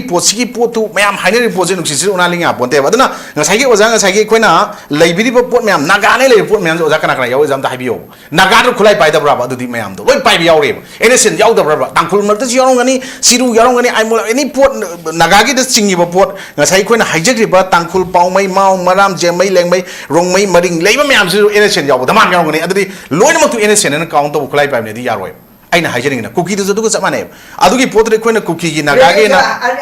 ꯃꯦ ꯊꯥꯔꯠ ꯊꯣꯛꯏꯁꯦ ꯃꯩꯇꯩꯒ ꯀꯨꯀꯤ ꯊꯣꯛꯏꯁꯦ ꯅꯣ ꯑꯣꯖꯥ ꯑꯩꯈꯣꯏꯅ ꯍꯥꯏꯖꯅꯤꯡꯉꯤꯁꯦ ꯃꯗꯨꯒꯤ ꯄꯣꯠꯇꯨꯗ ꯑꯣꯖꯥꯒꯤ ꯊꯥꯗꯣꯛ ꯌꯥꯎꯔꯝꯒꯅꯤ ꯍꯥꯏꯔꯤꯁꯤꯗꯤ ꯑꯩꯅ ꯑꯣꯖꯥ ꯑꯗꯨꯝ ꯂꯣꯏ ꯂꯩꯔꯝꯒꯅꯤ ꯑꯗꯣ ꯌꯥꯎꯔꯤꯕ ꯊꯥꯗꯣꯛꯗꯣ ꯑꯣꯏꯖꯁꯅꯨ ꯌꯥꯎꯔꯤꯕ ꯀꯨꯀꯤꯗꯣ ꯑꯣꯏꯖꯁꯅꯨ ꯑꯩꯈꯣꯏꯅ ꯍꯥꯏꯕꯗꯤ ꯊꯥꯗꯣꯛꯒꯤ ꯄꯣꯠꯇꯨꯗ ꯀꯟꯐ꯭ꯌꯨꯖꯟ ꯑꯣꯏꯕ ꯑꯣꯖꯥꯅ ꯍꯥꯏꯕꯗꯅꯦ ꯑꯣꯖꯥꯅ ꯑꯩ ꯄꯣꯠꯇ ꯑꯩ ꯀꯩꯅꯣꯝ ꯍꯥꯏꯖꯒꯦ ꯑꯣꯖꯥ ꯉꯁꯥꯏ ꯄꯣꯠꯇꯨꯗ ꯑꯣꯖꯥꯅ ꯍꯥꯏꯕ ꯄꯣꯠꯇꯨꯗ ꯑꯩꯈꯣꯏꯅ ꯍꯥꯏ ꯀꯥꯟꯗ ꯉꯁꯥꯏ ꯊꯥꯗꯣꯛ ꯌꯥꯎꯗꯦ ꯍꯥꯏꯕ ꯅꯠꯇꯦꯕ ꯑꯣꯖꯥꯅ ꯃꯅꯤꯄꯨꯔꯗ ꯉꯥꯡꯉꯤꯕ ꯄꯣꯠ ꯃꯌꯥꯝ ꯁꯛ ꯚꯥꯞ ꯇꯥꯗꯅ ꯉꯥꯡꯒꯅꯨ ꯍꯥꯏꯕꯗꯣ ꯁꯤꯒꯤ ꯄꯣꯠꯇꯨꯗ ꯌꯥꯎꯔꯤꯕ ꯀꯝꯃꯨꯅꯤꯇꯤ ꯃꯌꯥꯝꯁꯦ ꯂꯣꯏꯅ ꯂꯥꯂꯧꯕ ꯌꯥꯎꯔꯝꯒꯅꯤ ꯍꯥꯏꯖꯕꯅꯦ ꯑꯩꯅ ꯍꯥꯏꯗꯤ ꯑꯣꯖꯥꯒꯤ ꯀꯩꯅꯣꯗ ꯑꯣꯖꯥ ꯍꯧꯖꯤꯛ ꯑꯩꯈꯣꯏꯅ ꯖꯁ ꯀꯩꯅꯣ ꯀꯥꯡꯕꯨꯁꯤ ꯀꯕꯨꯏ ꯀꯥꯡꯕꯨꯁꯤ ꯅꯥꯒꯥꯅꯦꯗ ꯍꯥꯏꯌꯦꯕ ꯈꯔ ꯑꯃꯅ ꯑꯩꯈꯣꯏ ꯀꯕꯨꯏꯅꯦ ꯍꯥꯏꯔꯛꯀꯅꯦꯕ ꯅꯠꯇ꯭ꯔ ꯑꯩꯈꯣꯏꯒꯤ ꯁꯤꯒꯤ ꯄꯣꯠ ꯂꯩꯅꯔꯤꯕ ꯄꯣꯠꯇꯨꯗꯗꯤ ꯀꯕꯨꯏꯗꯤ ꯑꯦꯟꯑꯦꯁꯑꯦꯟ ꯑꯝꯇ ꯌꯥꯎꯗꯦ ꯃꯣꯏ ꯅꯥꯒꯥ ꯅꯠꯇꯦ ꯍꯥꯏꯕ ꯉꯝꯕ ꯑꯝꯇ ꯑꯣꯖꯥ ꯄꯨꯊꯣꯛꯄꯤꯔꯣꯅꯦ ꯑꯗꯨꯗꯤ ꯖꯥꯏꯔꯣꯡꯗꯣ ꯃꯗꯨꯗꯤ ꯌꯥꯔꯣꯏ ꯑꯣꯖꯥ ꯑꯗꯨꯗꯤ ꯉꯁꯥꯏ ꯃꯩꯇꯩꯒꯤ ꯄꯣꯠꯇ ꯅꯠꯇ꯭ꯔꯒ ꯀꯨꯀꯤꯒꯤ ꯄꯣꯠꯇ ꯄꯨꯁꯟꯕꯤꯔꯛꯀꯅꯣꯕ ꯑꯍꯥꯟꯕ ꯍꯧꯈꯤꯕ ꯄꯣꯠꯁꯤꯁꯨ ꯃꯅꯤꯄꯨꯔꯗ ꯑꯦꯇꯦꯛ ꯇꯧꯕꯅꯦꯅ ꯍꯥꯏꯕꯁꯦ ꯍꯥꯏꯕ ꯃꯅꯤꯄꯨꯔ ꯑꯄꯨꯟꯕꯗ ꯂꯩꯔꯤꯕ ꯀꯝꯃꯨꯅꯤꯇꯤ ꯈꯨꯗꯤꯡꯃꯛ 34 ꯔꯤꯀꯣꯒꯅꯥꯏꯖ ꯇ꯭ꯔꯥꯏꯕ ꯏꯟꯀ꯭ꯂꯨꯗꯤꯡ ꯔꯤꯀꯣꯒꯅꯥꯏꯖ ꯇꯧꯗꯕ ꯄꯣꯠꯀ 39 ꯂꯩꯔꯤꯕ 40 ꯃꯌꯥ ꯂꯩꯕ ꯇ꯭ꯔꯥꯏꯕ ꯈꯨꯗꯤꯡꯃꯛꯇ ꯉꯁꯥꯏ ꯈꯨꯠꯂꯥꯏ ꯄꯥꯏꯕ ꯈꯨꯄꯨ ꯈꯔ ꯑꯃꯅ ꯇꯧꯕꯅꯤ ꯑꯗꯨꯅꯕꯨ ꯁ꯭ꯋꯥꯏꯗ ꯑꯦꯅꯤ ꯀꯨꯀꯤ ꯇ꯭ꯔꯥꯏꯕ then ꯑꯩꯈꯣꯏꯅ ꯁꯨꯒꯤ ꯑꯦꯕ꯭ꯔꯣꯒꯦꯠ ꯇꯧꯕꯤꯌꯨ ꯑꯦꯅꯤ ꯀꯨꯀꯤ ꯇ꯭ꯔꯥꯏꯕ ꯂꯧꯊꯣꯛꯎ ꯃꯁꯤ ꯗꯤꯃꯥꯟ ꯇꯧꯕ ꯃꯍꯥꯟ ꯃꯊꯧ ꯇꯥꯏ ꯍꯧꯖꯤꯛ ꯑꯗꯨꯗꯤ ꯑꯩꯈꯣꯏꯅ ꯑꯥꯔꯝ ꯐꯣꯔꯁꯦꯁ ꯁ꯭ꯄꯦꯁꯦꯜ ꯄꯋꯥꯔ 1958 ꯀꯤ ꯃꯔꯨꯝꯗ ꯃꯅꯤꯄꯨꯔꯗ ꯃꯤ 1994 ꯍꯥꯠꯈꯤꯕ ꯄꯣꯠꯇꯨꯒꯤ ꯍꯧꯖꯤꯛꯐꯥꯎꯗ ꯄ꯭ꯔꯣꯁꯤꯀ꯭ꯌꯨꯁꯟ ꯁꯦꯡꯁꯟ ꯐꯪꯗꯅ ꯂꯩꯕ ꯄꯣꯠ ꯃꯌꯥꯝ ꯂꯩꯕꯗꯣ ꯉꯁꯤ ꯆꯤꯡꯒꯤ ꯖꯒꯥꯗ ꯑꯗꯨ ꯌꯧꯅ ꯅꯩꯈꯥꯏꯕ ꯂꯩꯇ꯭ꯔꯦꯕ then ꯉꯔꯥꯡ ꯅꯍꯥꯟꯒꯤ UAP ꯑꯦꯛꯀꯤ ꯁꯦꯛꯁꯟ 4 ꯒꯤ ꯃꯇꯨꯡ ꯏꯟꯅ ꯍꯦꯗ ꯀꯣꯟꯁꯇꯦꯕꯜ ꯑꯃꯗꯒꯤ ꯍꯧꯔꯒ ꯃꯊꯛ ꯊꯣꯡꯕ ꯈꯨꯗꯤꯡꯃꯛꯅ ꯂꯣꯏꯅꯃꯛ ꯅꯩꯈꯥꯏꯕ ꯌꯥꯕ ꯄꯣꯠ ꯂꯩꯕꯗꯣ ꯑꯗꯨꯒꯤ ꯄꯣꯠ ꯃꯌꯥꯝꯁꯤꯡꯗꯣ ꯍꯧꯖꯤꯛꯁꯤꯒꯤ ꯍꯣꯁꯇꯦꯖꯁꯤꯡꯒꯤ ꯃꯔꯥꯏꯕꯛꯁꯤꯅ ꯍꯦꯟꯅꯔꯛꯄ ꯃꯇꯝꯗꯗꯤ ꯒꯣꯔꯃꯦꯟꯠꯒꯤ ꯄꯣꯠ ꯗꯥꯏꯔꯦꯛꯇꯤꯚ ꯁ꯭ꯇꯦꯠꯀꯤ ꯑꯣꯏꯕ ꯁ꯭ꯇꯦꯠꯀꯤ ꯁꯕꯖꯦꯛ ꯁ꯭ꯇꯦꯠꯅ ꯂꯧꯕ ꯉꯝꯗ꯭रे ꯍꯣꯝ ꯃꯤꯅꯤꯁꯇꯔ ꯃꯁꯥꯅ over 30 peoples of Kukis Naga communities held hostage by various groups kanano identify tawdeba home minister na hai kandasu adudi sina tawni sin tawni kari hai ngamdadi intelligence thoinki fail oilibra government ki function kari tawdribno then adwai da Kuki oigera Naga oigera Meitei Pangal oigera Nepali oigera leriba tribe clan khudimaki leriba por khudimak to identify taro puthokpiyo haibne koina haina madugi potuda koina khangi intraga khangde anteba olai nga saida koina ngangai bu pot mayam jira nga sagi potuda aina tholagadi aina Kuki ngangani na aina tholaga ai Meitei mang aina tholaga Meitei pangangani aina tholagadi kabui ngangani chatlaga community politics torgadi yaroi haining mune hajiningina government madugi taw khudimak to issue thoiba issue che to jage sigi topic se normal fazana puzarake hojiki ngasi thamjari ba topic sida dum carry on to biu haidi khoi hojiki topic tu yam chaw ba ngasi ne bu loi bunai roi da ba dum ka yam pining matang dum lakani aduna jagem dum makha ta biar natraga hojiki to aduna ne sigi pot mayam je leibi dum maram morganda hai tare ai khoi gi leriba tribe recognition piba census ki population gi ngasai gi nungai na administrative purpose ki business toromba colonial area matam du gi business area matam gi toromba ariba chanaba yadraba outdated oraba mayam singdo madu gi potu gi samdok BNS adu du na ontho kan da yaroeba why raga sinnerga leriba law mayam sing se ai khoi gi lawmakers mayam ma legislators mayam sing se aduga even MP oigera MLAs oigera leriba mayam sing makhoi gi lobum thopo thodang makhoi constitution piriba makhoi powers function duties responsibilities singdo lawruba matamduda ekhoi gi sumba hostage se amov havda kadaino harakanda over 38 peoples from Kukis and Naga communities held hostage by various group and home minister harakos de haining de haibni da koina haina mi amani haide thiba wai haibi aiba asuk yamba mi se thamga ngasi krai thongge haiba potudi makhoi na lokthop ngamdrasu sigi jaga da leire ꯑꯩꯈꯣꯏ ꯍꯧꯖꯤꯛ ꯀꯣꯔꯗꯣꯟ search operation ꯇꯧꯅꯕ ꯁꯦꯝ ꯆꯥꯔꯤ ꯃꯈꯣꯏꯒꯤꯁꯤꯡꯗꯨ rescue ꯇꯧꯅꯕ ꯍꯥꯏꯕ ꯄꯣꯠ ꯋꯥꯐꯝꯗꯨ ꯇꯥꯅꯤꯡꯉꯤ civil society ꯑꯣꯔꯒꯅꯥꯏꯖꯦꯁꯟꯅ ꯇꯧꯔꯒ ꯂꯧꯊꯣꯛꯄꯅꯤ ꯈꯨꯟꯖꯥꯁꯤꯡ ꯉꯁꯤ 13 ꯊꯥꯗꯣꯔꯛꯄ ꯂꯦꯝꯍꯧꯔꯤꯕ 3 ꯅꯠꯇ꯭ꯔꯒ 14ꯗꯨꯗꯤ ꯑꯩꯈꯣꯏ ꯃꯗꯨ ꯈꯪꯗꯦ ꯃꯗꯨ ꯁꯤꯔꯝꯕ ꯌꯥꯏ ꯆꯪꯉꯝꯕ ꯌꯥꯏ ꯒꯣꯔꯃꯦꯟꯅ ꯃꯗꯨꯒꯤ ꯄꯣꯠꯁꯨ ꯄꯤꯕ ꯉꯝꯗ꯭ꯔꯒ ꯑꯣꯟꯅ ꯇꯩꯅꯕꯗ ꯁ꯭ꯄꯣꯔꯠꯁ ꯌꯨꯅꯤꯚꯔꯁꯤꯇꯤ ꯅꯠꯇ꯭ꯔꯒ BC ꯍꯥꯞꯄꯔꯣꯝꯗ ꯉꯁꯥꯏꯒꯤ ꯂꯥꯛꯏ ꯄꯣꯠꯇꯨꯗꯅꯗꯤ ꯍꯣꯁꯇꯦꯁꯀꯤ ꯃꯔꯥꯏꯕꯛꯁꯦ ꯑꯩꯈꯣꯏꯅ ꯀꯔꯤ ꯍꯥꯏꯗꯣꯏꯅꯣ ꯍꯥꯏꯕꯅꯤꯗ ꯗꯦꯟ ꯒꯣꯔꯃꯦꯟꯅ ꯆꯞ ꯆꯥꯕ ꯃꯈꯣꯏꯒꯤ ꯐꯤꯔꯦꯞ ꯑꯃ ꯂꯧꯕꯗꯨꯅꯦꯕ ꯄꯥꯝꯃꯤꯁꯦ ꯑꯩꯈꯣꯏꯒꯤ civil society organisation individual ꯁ꯭ꯇꯦꯛ holder ꯃꯌꯥꯝꯅ ꯂꯧꯐꯝ ꯊꯣꯛꯄ ꯃꯈꯣꯏꯒꯤ ꯐꯤꯔꯦꯞ ꯋꯥꯔꯦꯞ ꯅꯠꯇ꯭ꯔꯒ ꯃꯈꯣꯏꯒꯤ ꯊꯃꯣꯏꯗ ꯂꯩꯕ ꯋꯥꯐꯝ ꯃꯌꯥꯝ ꯑꯃ ꯊꯝꯃꯒ ꯉꯁꯥꯏ ꯑꯩꯅ ꯐꯥꯔꯁ ꯔꯥꯎꯟꯗ ꯍꯥꯏꯕꯗꯨꯅꯦꯕ ꯀꯣꯀꯣꯃꯤꯒꯤ ꯐꯣꯛꯁꯀꯤ ꯑꯗꯨꯒꯤ ꯑꯗꯥꯒꯤ ꯃꯌꯥꯝ ꯑꯃꯒꯤ ꯄꯤꯔꯛꯏꯕ ꯁ꯭ꯇꯦꯠꯃꯦꯟ ꯃꯌꯥꯝꯁꯤꯡꯗꯣ ꯒꯣꯔꯃꯦꯟꯅ ꯃꯗꯨꯒꯤ ꯔꯦꯁꯄꯣꯟꯁ ꯑꯃꯠꯇ ꯄꯤꯕ ꯉꯝꯗ꯭ꯔꯤꯁꯤ ꯀꯔꯤꯒꯤꯅꯣ ꯗꯦꯟ ꯄꯥꯈꯨꯝ ꯈꯨꯝꯕ ꯉꯝꯗ꯭ꯔꯤꯗꯣ ꯀꯩꯒꯤꯅꯣ ꯍꯥꯏ ꯀꯥꯟꯗ ꯃꯈꯣꯏꯒꯤ ꯑꯦꯗꯃꯤꯅꯤꯁꯇ꯭ꯔꯦꯇꯤቭ ꯄꯔꯄꯁ ꯃꯈꯣꯏꯅ ꯇꯧꯒꯗꯧꯔꯤꯕ ꯁ꯭ꯇꯦꯠꯀꯤ ꯁꯕꯖꯦꯛ यूनियन की सब्जेक्ट स्टेट की लीज कंकरेंट लीज मैम लोन कोलाप्स तौर मसी पोती पी आर लेट्रे कैबिनेट का एक्सपांसन तौर मैम की प्रजा की अनी मपा माई माई तौगदब होम मिनिस्टर की चीफ मिनिस्टर फाइनेंस तौम तौरगदी सेक्यूरिटी अरेंजमेंट निथी तौरगदी होस्टेस असुक तौबसे मैं थमक्पी अखोई इंडिया की हिस्ट्री मनपुर की हिस्ट्री ओवर 38 पीपल का अहम होने खलें थोनीदे हाजबने होस्टेस की मराइबक हाइना खनरक मतमदी मसिदी तंब सुंगमद्र पोम लई सिदगेना साथीबा पोट मैम थोलोय हाइनिंगाय लेते थोक्तने मतमद गवर्नमेंट की चप चाबा लवम थोकबा रेस्पॉन्सिबिलिटी दो मखोय लबियु ngमद्रगन मोरल ग्राउंड लोइन गवर्नमेंट लेतन उठारगा मणिपुर से अमुक्तंग वाज अमुक्त वारगा था मंगा वागेर चाही वागेर था चाही अनि वागेर वारगा मदुगी पोट अनोब मयोन अम चोंगिबना फरनी हाइबनि दाइन थमजनिंग यस याम नोइसे अखोगे अनि सुबु राउंड हाइबा ताई अरोइबो राउंड की तेंथुबु राउंड अमसु थमजगे मैम पैनलिस्ट सिंगी तंजा लौब याना बदुगा अनि सुबु राउंड सिदा ओजा जलाना लासनिंग सिने कोइ हुजु ओजाना सु फजना थमबिग्रे हुजु लेरि फिबम सिदा मियोइसिंग थादोकना रखिबगे मोंग सिसु कोइ गवर्नमेंट थीरगा फारगा पुथरोप नत्रि मी सिनबगी मोंगदा तोंगान तोंगान बा कोइ गवर्नमेंट की ऑफिशियल सिंग अदुगा सिक्योरिटी सिंग सिनरकबगे फिबमनि जगह जगह दे कुकी न सिनरकब नगा सिंग अदुगा नगा सिंग नसु कुकी सिंग से तो माइ सिनरखिबनि हाइ स्मान मी फाग्रे हारगा थीरगा फाबगी मोंगदुदि ओइद्री फिबम सिदा कोइ CSO सिंग नोइना मी सि कोइ वरी सनरगा कोइ मागी डिमांड तौनरगा मी सि थादोन हनु फिबम अदु होजिक लेरि फिबम सिदा गवर्नमेंट लौरिबो थौदांग गवर्नमेंट की चथरिबो थोंग सि कमाय येंबे गवर्नमेंट की थौदांग हायरगदी से याम निंगबा काइनिंगाय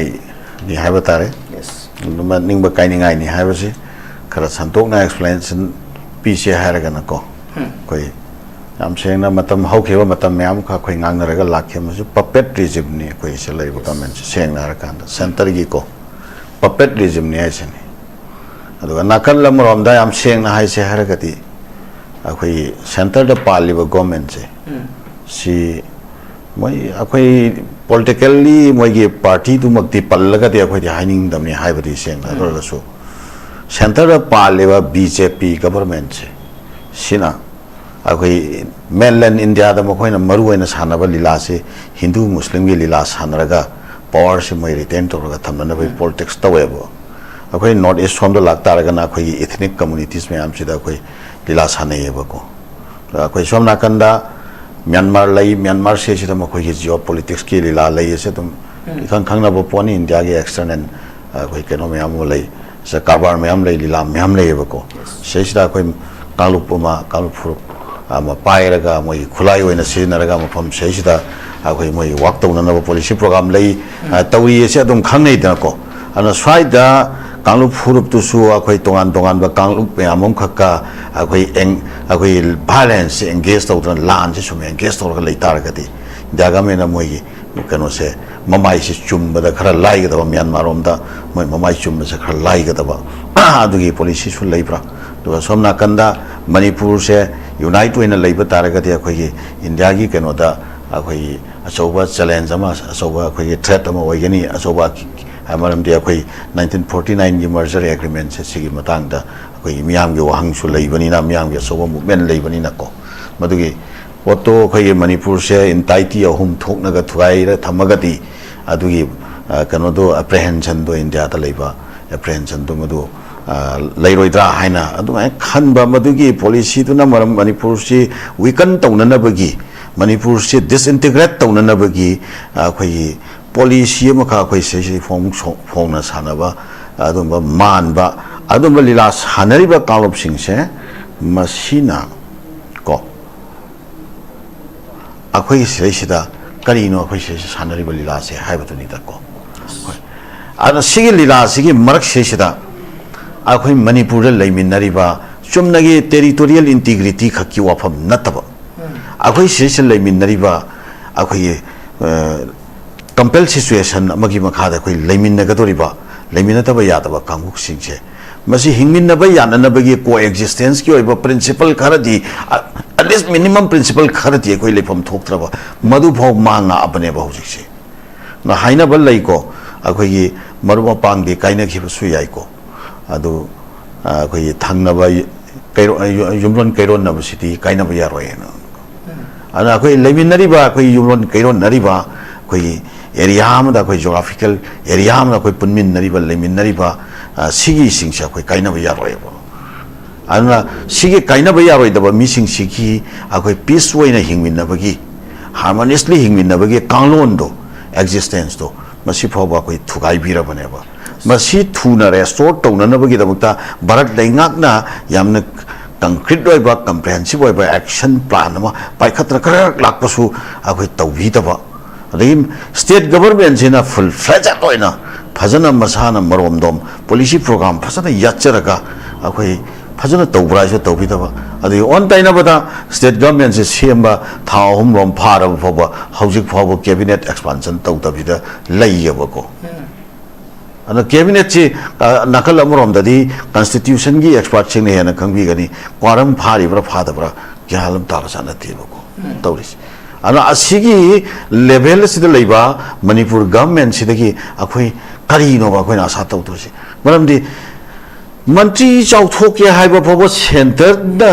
aya ba pi da badagi chauthok pung namdal leire ba manipur sa अरे लो एंड ऑर्डर की मरी लेना इशू से एराइज तौरकान गवर्नमेंट से करी तब नमदनो है क्वेश्चन लाएब अदो मोइनबुदी हाइनिंगनी अखोजु गवर्नमेंट नि तौरी तौनबो होनरी अदुता हाइनिंगनी अखोइना उरिबदी तौरिबदु कदाइनो थौदोक थोकिबो नुमितुदगी अखोइ सिक्युरिटी की पाइखतब थबकतु कराइनो अदुगी रिजल्ट दु कराइनो अदुगी आउटकम कराइनो नान नमली वांगी चोरोगिदा करी करी पाइखतखबनो अखोई सेसिदा लेंगाकी लुसिंगबा दायित्व लेरबा मियोइसिंगदा हंगबा कांदा अखोइगी मसी एक्सटर्नल ये हेन यावे हाइबसी सबसाना कन्फर्म तौद्री हाबो अफम थमगिबसे मसी लाना लौबी कनोबा मरमदी कइगिनो हाय कांदा मसी मंगोंदस अखोइ ऑफिशियली मासी ऑफिशियल वेबो होम मिनिस्टर अबोय बनिना मंगोंदा मदो मागी लेरिबा केनो सिंगसिना ऑफिशियली मंगोंदा मदुगी पोतु मंगोंदा पिरक्ट्री एबो पाउ पिरक्ट्री एबो अनो ऑफिशियली पाउ पिरक्ट्रीबा पोट अमा माना ऑफिशियल पोजीशन पाइरगा लेबा माना मदुगी आउट ऑफ कंटेक्स्ट वा nganguba मागी तागने ने खलग हाइजबो ओइरंगनेबको अदु मसेजिला लाइबो अफमदि करिगिनो ऑफिशियली कन्फर्म तौब ngamद्रिसि पाउ पीद्रिसि करिगिनो अदुइ तारगदि मागी शॉप स्टैंड खरदि लैरे हाब नत्रो अदाइदा खर इग्नोर तौबा अदुम पोचिंग लो खंक्शन उसनदबा अदुम खर फ्री हैंड थादोपा एटीट्यूड खरदि इंडिया की लुचिंग बसिंगसिदा उ लैरे हाब नत्रबा अदुइ तारगदि अखोइना हाइजनिंगिबदि अखोइ सिरेसिदा अदुगम पॉलिसी प्रोग्राम सिंगदुगी विक्टिम मोयल लैरे खोसे अखोइगे मियाम से कोई विक्टिम नेबो nasi kuki gi people sing si so hayeng di moju victim ne ha se realize tor ka thori ne ngasi di mioi khara madi makhoi adugum ba policy program sing dugi victim bai khoi oidore khangak padagi oigane ba khoi kuki gi umbrella manung dai khoi leiror ai khoi leifam thokte khoi leiroi ai khoi di kuki haiba poche nauna attribute tor pa do ba terminology amani madugi manung dai khoi leifam thokte haiba khoi keno moi gi internet revolt ba lai se dugi wakhal do eram su yai na khaleba maramdi conflict gi part oiningak ta badagi ko seng na har kanda conflict की part ओइना लेनिंगतबदगी थोरकबो नबसु यायबो अन कुकी हाइबसे सिरिसिदा मखोइसु इनक्लूसिव ओइरगा हाना ममांग द क्राइसिस मयाम अमा तौग्रबनिना अदु थादौ गी हौजौजि की मखोइना थादौ ने हाइबसे द यावरिबा कांगलुप सिंग अदुसु यावबा कुकी नि हाइबा अदुमबा अपुनबा कांगलुप अदुगा अखोइ वायलेंस की ओइबा थबक मयाम अमा थौदौ वाथोक मयाम ममांग द एंगेज तौर लैग्रबनिना मखोइसि कुकी नतेना थादौना क्लेम तौरइसि चुमब्रा हाइबा ओजा माइबोनगी कनो सिसु वांग सिसु legitimate ओइबो वांगदी ओयबको but मखोई खरा अमदी थादौ से कुकी नते न क्लेम तोरगा थोरै से वायलेंस की पार्ट ओइ निंगत्रे अखोई मसेल खना चैनबगी विक्टिम अखोई कयाम कुइन ओइखि गदोइनो खनबा अदुम कांगलुप अमा मोहि मरक्तगी रिवोल्ट मखोइसु लाइफ रिस्क लौरगा रिवोल्ट तोरपने मोहि इंटरनल लाइफ रिस्क लौरगा रिवोल्ट तोरपने लोगसु यायबको अखोइना हाइनिंगी बदि मतंग सेसिता मखोइदुगी पार्ट टू अखोइना सपोर्ट तौबा नत्रगना लेमहौरिबा मियोइ सिंगतुदा सपोर्ट तौ दबा नत्रगा मोइदा बायस होइबा अदगी अखोइगी तोंगान तोंगान बा कांगलुप सिंगदा अखोइ मचेत मकाई होइना अखोइना नागादसु अखोइगी तोंगान तोंगान बा सेक्शन नत्रगा फ्रेगमेंटेशन अदुदा मागी अम्ब्रेला ग्रुप तुदा यावरिबा अदुगुम्बा मयामदो येंबगी वखलोंदु नतबा मणिपुर एज अ होल अखोइसि कलेक्टिवली इंडिया गी लुसिंगबा सिंगी अखोइदा पॉलिसी प्रोग्राम से नातई चाब पॉलिसी प्रोग्राम में अखोइदा लेत्रे मसिमा अखोइ कन्फर्म तौमिनसेबा अदुगा अखोइगी ओइबा चपचाबा प्रॉब्लम सिंग से फेस तौबा ngamnaba अखोइगी ओइबा मियामगी अदुम्बा मिहुत अदुगा मियामगी अदुगा सरकार लमदम सिरेसिरा लिंगा कांदा भारत की लुसिंगबा सिंगना अखोइगी तौफम थोपा थबक तौहनद्रिबा सानरिबा लीला फला मियाम से मसिगी कनो से चपचाना थेंगनरगा अखोइगी फ्यूचर कंजहोना नबु होनबा अदा अखोइ मसेलगे मरक्ता अदुम थाजलकबा सिंचेप काइना हननबु होनरकबा मयाम से मसे अखोइना डिफीट तौरदी कैम तौंगम चंगंद्रदि कशु पाइ लेरोइदनको अनदि हाउजेमो मी होस्टेस फाजनरगसु भलंतरीली नागा अमसुंग कुकी मरक्सेसिदा तौनो कोइ मी हानरोइसि अखोइ क्रिश्चियन मसेन गतनी मीसी थादोनसी हाइबा वफम से तौनब मतमदा समवट इफेक्टिव खरदी ओइरिदनको सुमाइना अखोइ मसेलगी मरक्सिरेसिदा अमतंग अखोइ चुमछनरकांदा मपानदगी चंगछलइबा पोट म्यामसे मसी चंगहनदनबगी अखोइ चपचाबा संबलमा अखोइ थमोइसिना अखोइ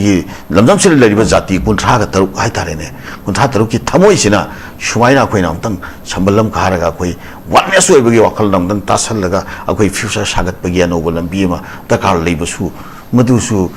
मथौ तायन खल्लेबको अदो होजिक ओइबा अखोइ होस्टेज क्राइसिस से मसी कम्युनिटी लीडर सिंगे लेवल दा एंगेज तौनबसे मसी खर हेन्ना लेंगामनासु इनकरेज तौबिबा अखोइ मैमनासु इनकरेज तौबिबा दुगा नाकल अनिमक्ता अखोइना अपील सिमतंग तौनिंगी अखोइ सेल्फ रेस्ट्रेंट तौबियो वखल फादबियो कानदबदा अननेसेसरी दा अखोइ मसेल से लोइना मथंग लोइ सिना दौरे मसी फते मसीदी यामना फते अदुगा अखोइसु याम सेंगना मांगचा वफम तंग हाइजगे डायरेक्ट हाथेंगना लानजे एंगेज तौते हाइबगी वानी पंगन सिंगसी सफरदी याम तौरब जानिको अवाबदी याम मायोगनरब जानिको ngarang nahan tasu pangangi mioi manga sahi humpu taret nifan suraba fau yauna akoi lai khurum pham chaluraba haji yauna kasar da leiba makoi mari mata gi yum da chaluraga halakpa kanda sesida lambi sesida akoi gi phae ta phari ji last location jik sum thina bada krai da thoen thina bada kuki gi jaga da oido mali sum thina last NSN gi kano da leiram NSN custody leiram to kari ye phari no gari ji chang su da bai ne hai ado aha number 1 gari gi che chang yeng na ba authority ji moi 5 ra lambi se se अरे अनिसुबदा गाड़ी की चेचांग दु असेंग बदु genuine ओइबा चेचांग दु proof तौरगान तसु अदुजु मोआलौ दे लुपा लाख तरा पीगदम है आमद मथंग लाख मरी दा तलुक पियो है मथंग मरी पियो है अदो पैसा दु कन्न प्रेशर तौनरपदगी तोंगान लेवल म्यामम दगे अखोइना सु याम कन्न प्रेशर तौनरपदे हाइनरपदगी गवर्नमेंट की लेवल दसु करि दसु मोइ गे लेरिबा लुपसिंग की करि के लेवल दसु तौनरपदगी थादोरपदा लुपा लिसिंग हुमद्रा ती केस होइना लुपा लिसिंग निपान अदुगा ऑनलाइन दा पैसा काफलगा 62000 लमगा पुन्ना ऑल टुगेदर 70000 लहोए अदो मधुमती फजबन दे है लंबीदा अदुमाइना फार पुल्लगा रेंसम तानबगी मोंगदा तौबदुदी नेशन नमगी रिप्रेजेंट तौरिमनि हाइना नोइसु लैरिनि अदुमक्ति तौहन्निंग देना हाय अदु पैसा दि हंदोरक्रे तो सिनी lamdam sida chathariba si safar se khoi su mayok nari yeba ko ana khoi su tangai phadana leipak sigi oiba potsing sha khoi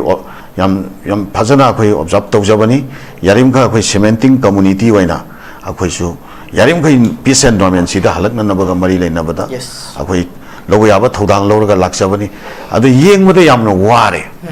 ane sin naw singda khoina nolukna appeal tawjake kai khomna appeal tawjake phajal thamibo hostel singcha hanbada thadokpio aduga ambush sida chenariba maral leiba adumba mihai singdo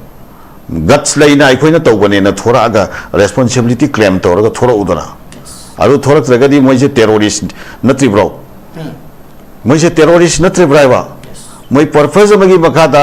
tawbusu nati aduga mission mahatpa aduga mission no moi kapa aduga masak chulotpa sigi kanglop sida government of india sina asuk yamna shop corner piraga thamisi kari gi no husik phawba masi wahangsi genuine noina koi manipuri as a whole koi gi miyam na masi wahangsi government of india ma thakta koi punna hangbai matam moire habo famsi suana roi point thamsak moi je roi bodon ni jam minute gi sang lobi bayani koi tindak taw thambeba ja mai bonda lakse go jau ju lady film sida kuki maitai toromba irang khara antharakpagum toroklabasu kuki naga gi irang kankal alakpagi mong am urei sida koi manipur thugaibu pamba manipur da santi leiba pamdaba adugumba kanagu khujin thorang kharagi sapi yaurabra haibasi adum hangna lai si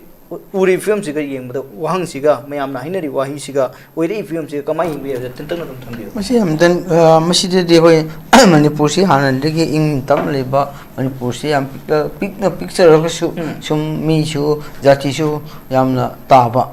state amani masi amna kai damak tamasi manipur sida tawru iba kaina bagi silak iba aduga irang leina bagi silak iba punamak ase ekoi leiminariba jati singna natte masi ekoi leiminariba jati singna ni haragadi amalungju mi khandi lowi yai aduba ainadi masi ekoi government of india gi policy na ni ai thumai thamjage masi kanglup masenda kha mahoina sum sanarapadagi disunity lakhliba punama ase center gi kusin thorang na ni na losi ko aduga ite tang thangge aduga hauji ngasi gi topic matungin na ai last ta thamdaning badi hauji kuki tara mari amakha phajil thamle re aduga naga gi taruk nepali ani kha yauraga adu taruk phajin thamle hauji leiba situation asida kaiguma haiba taruk ase asi ana tho one khalasi adugidi hariba taruk asi ana tho ena hek pau hek phangbo matamda adugidi asomda tara mari phariba adusu kai position la legede geba government na kai dogede geba hoji moi step lawrabra kai go mataruk siraga di sire khalaseba sire khalagadi madu sire bigi dandi sibagi do ma sire hadi kam ba action mogi da mi hapsing do kam action lawuni government policy uri lairabra aduga masi sire ta di som ta mari phajil leba ta mari adugi position do kai thokade ge su government na precaution lawrabra ba aina hajen mudi misim ta hajen mudi misimina thok tringai da thok tanaba government precaution lobudi chumdabra baba phari bami singadusu mokhong mari thiraga asi tawbe no ismai tawgadi no method smai tawgani aduna happy aroi hingna thadokadabani no irang lehmi aroi habisi hana phaba mi singda masigi government side ki already inform tawgudabani aduga madu mathakta phabi anabasu hoji singda leongkhini da sibo su sing layani hingbo su sing leidoini adoidi madugi government gi mathaudo hoji pangthupio siya kan khakda government na initiative lower mambadu tawbirakano sidringai de initiative lobio habse na samjage mase uja roiba ron heba tare uja kiran da laksening isi huji lei film sida kogi nagam sung kuki gi makhutta challaga leikraba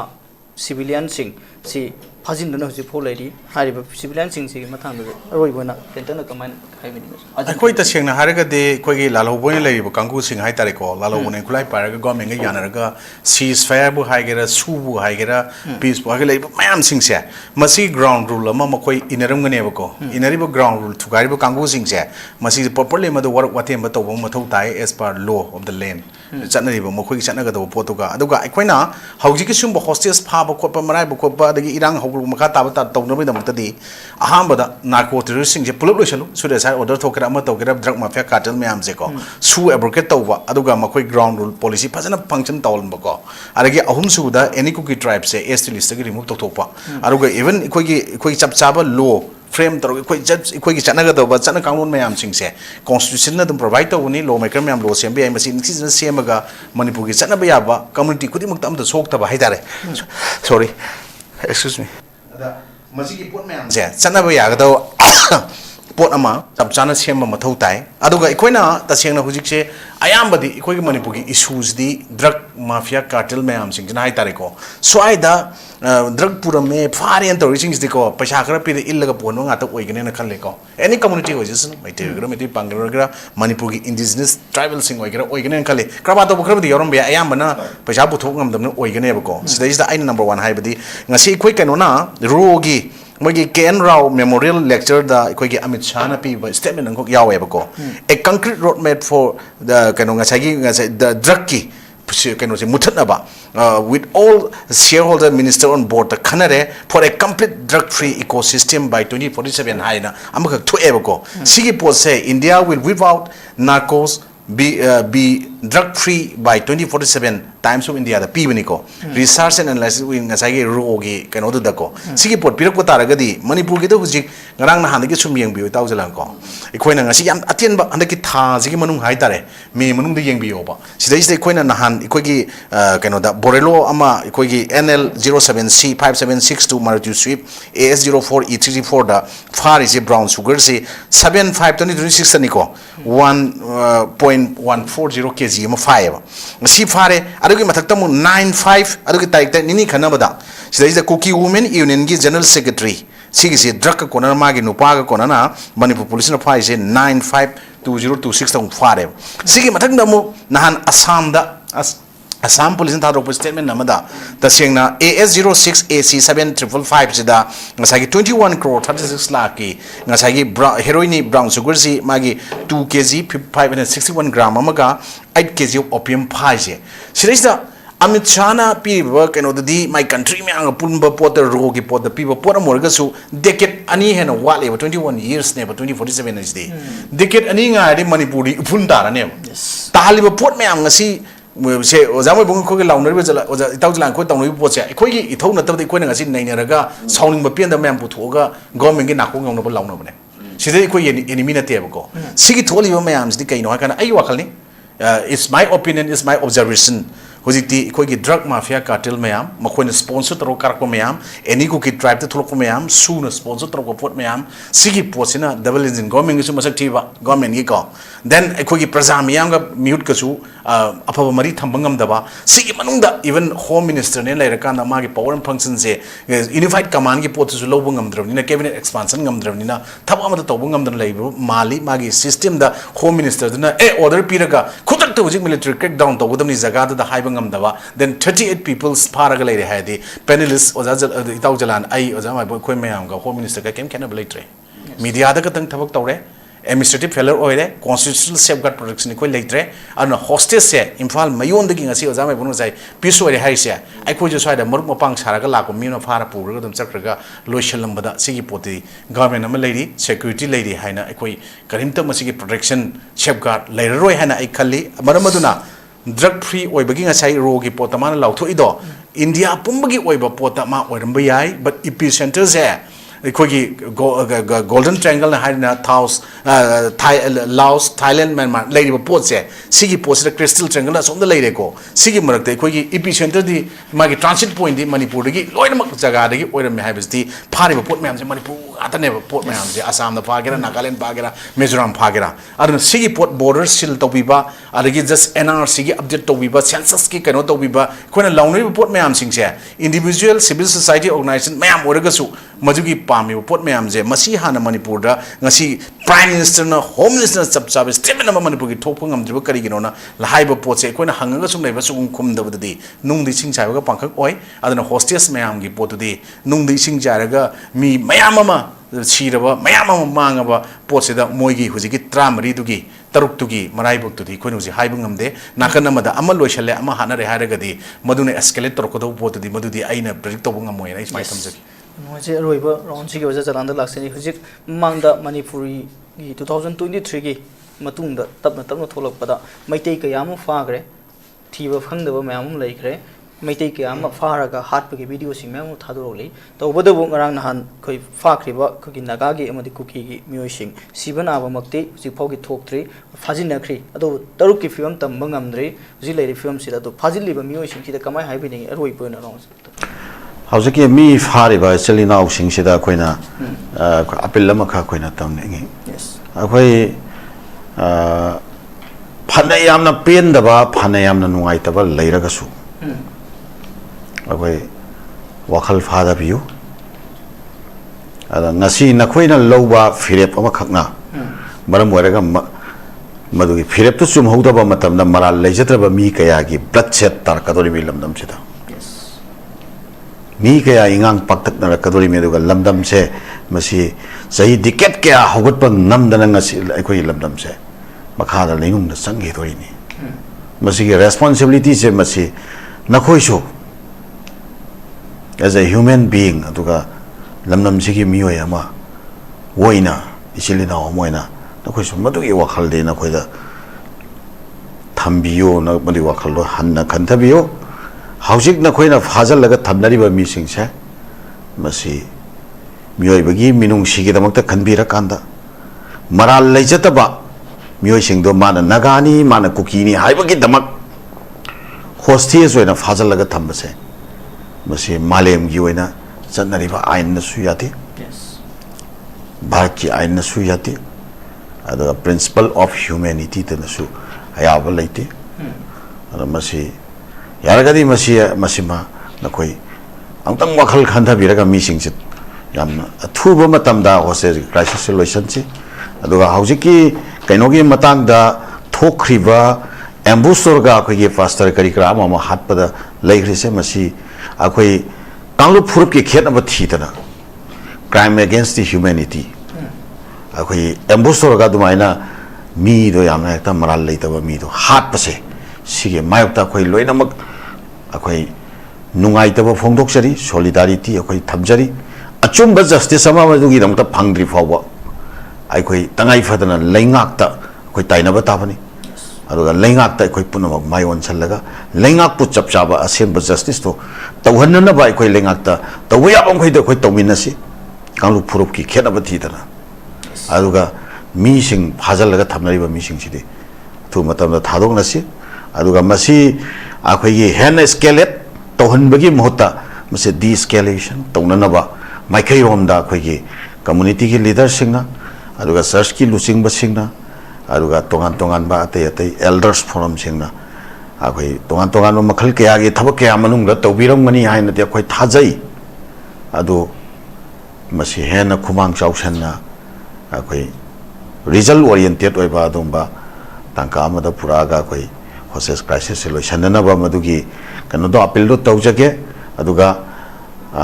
फजना इंग तप्पा अदु मियोइबगी ओइबा फजबा वाखलोंदा अखोई civilisation की ओइबा फजबा वाखलोंदा अखोई कांगलुप अनिमकी मियोइसिंगना वखल खंथबिरगा hoses crisis सॉल्यूशननबगी तांकक्तुमदि सोइदना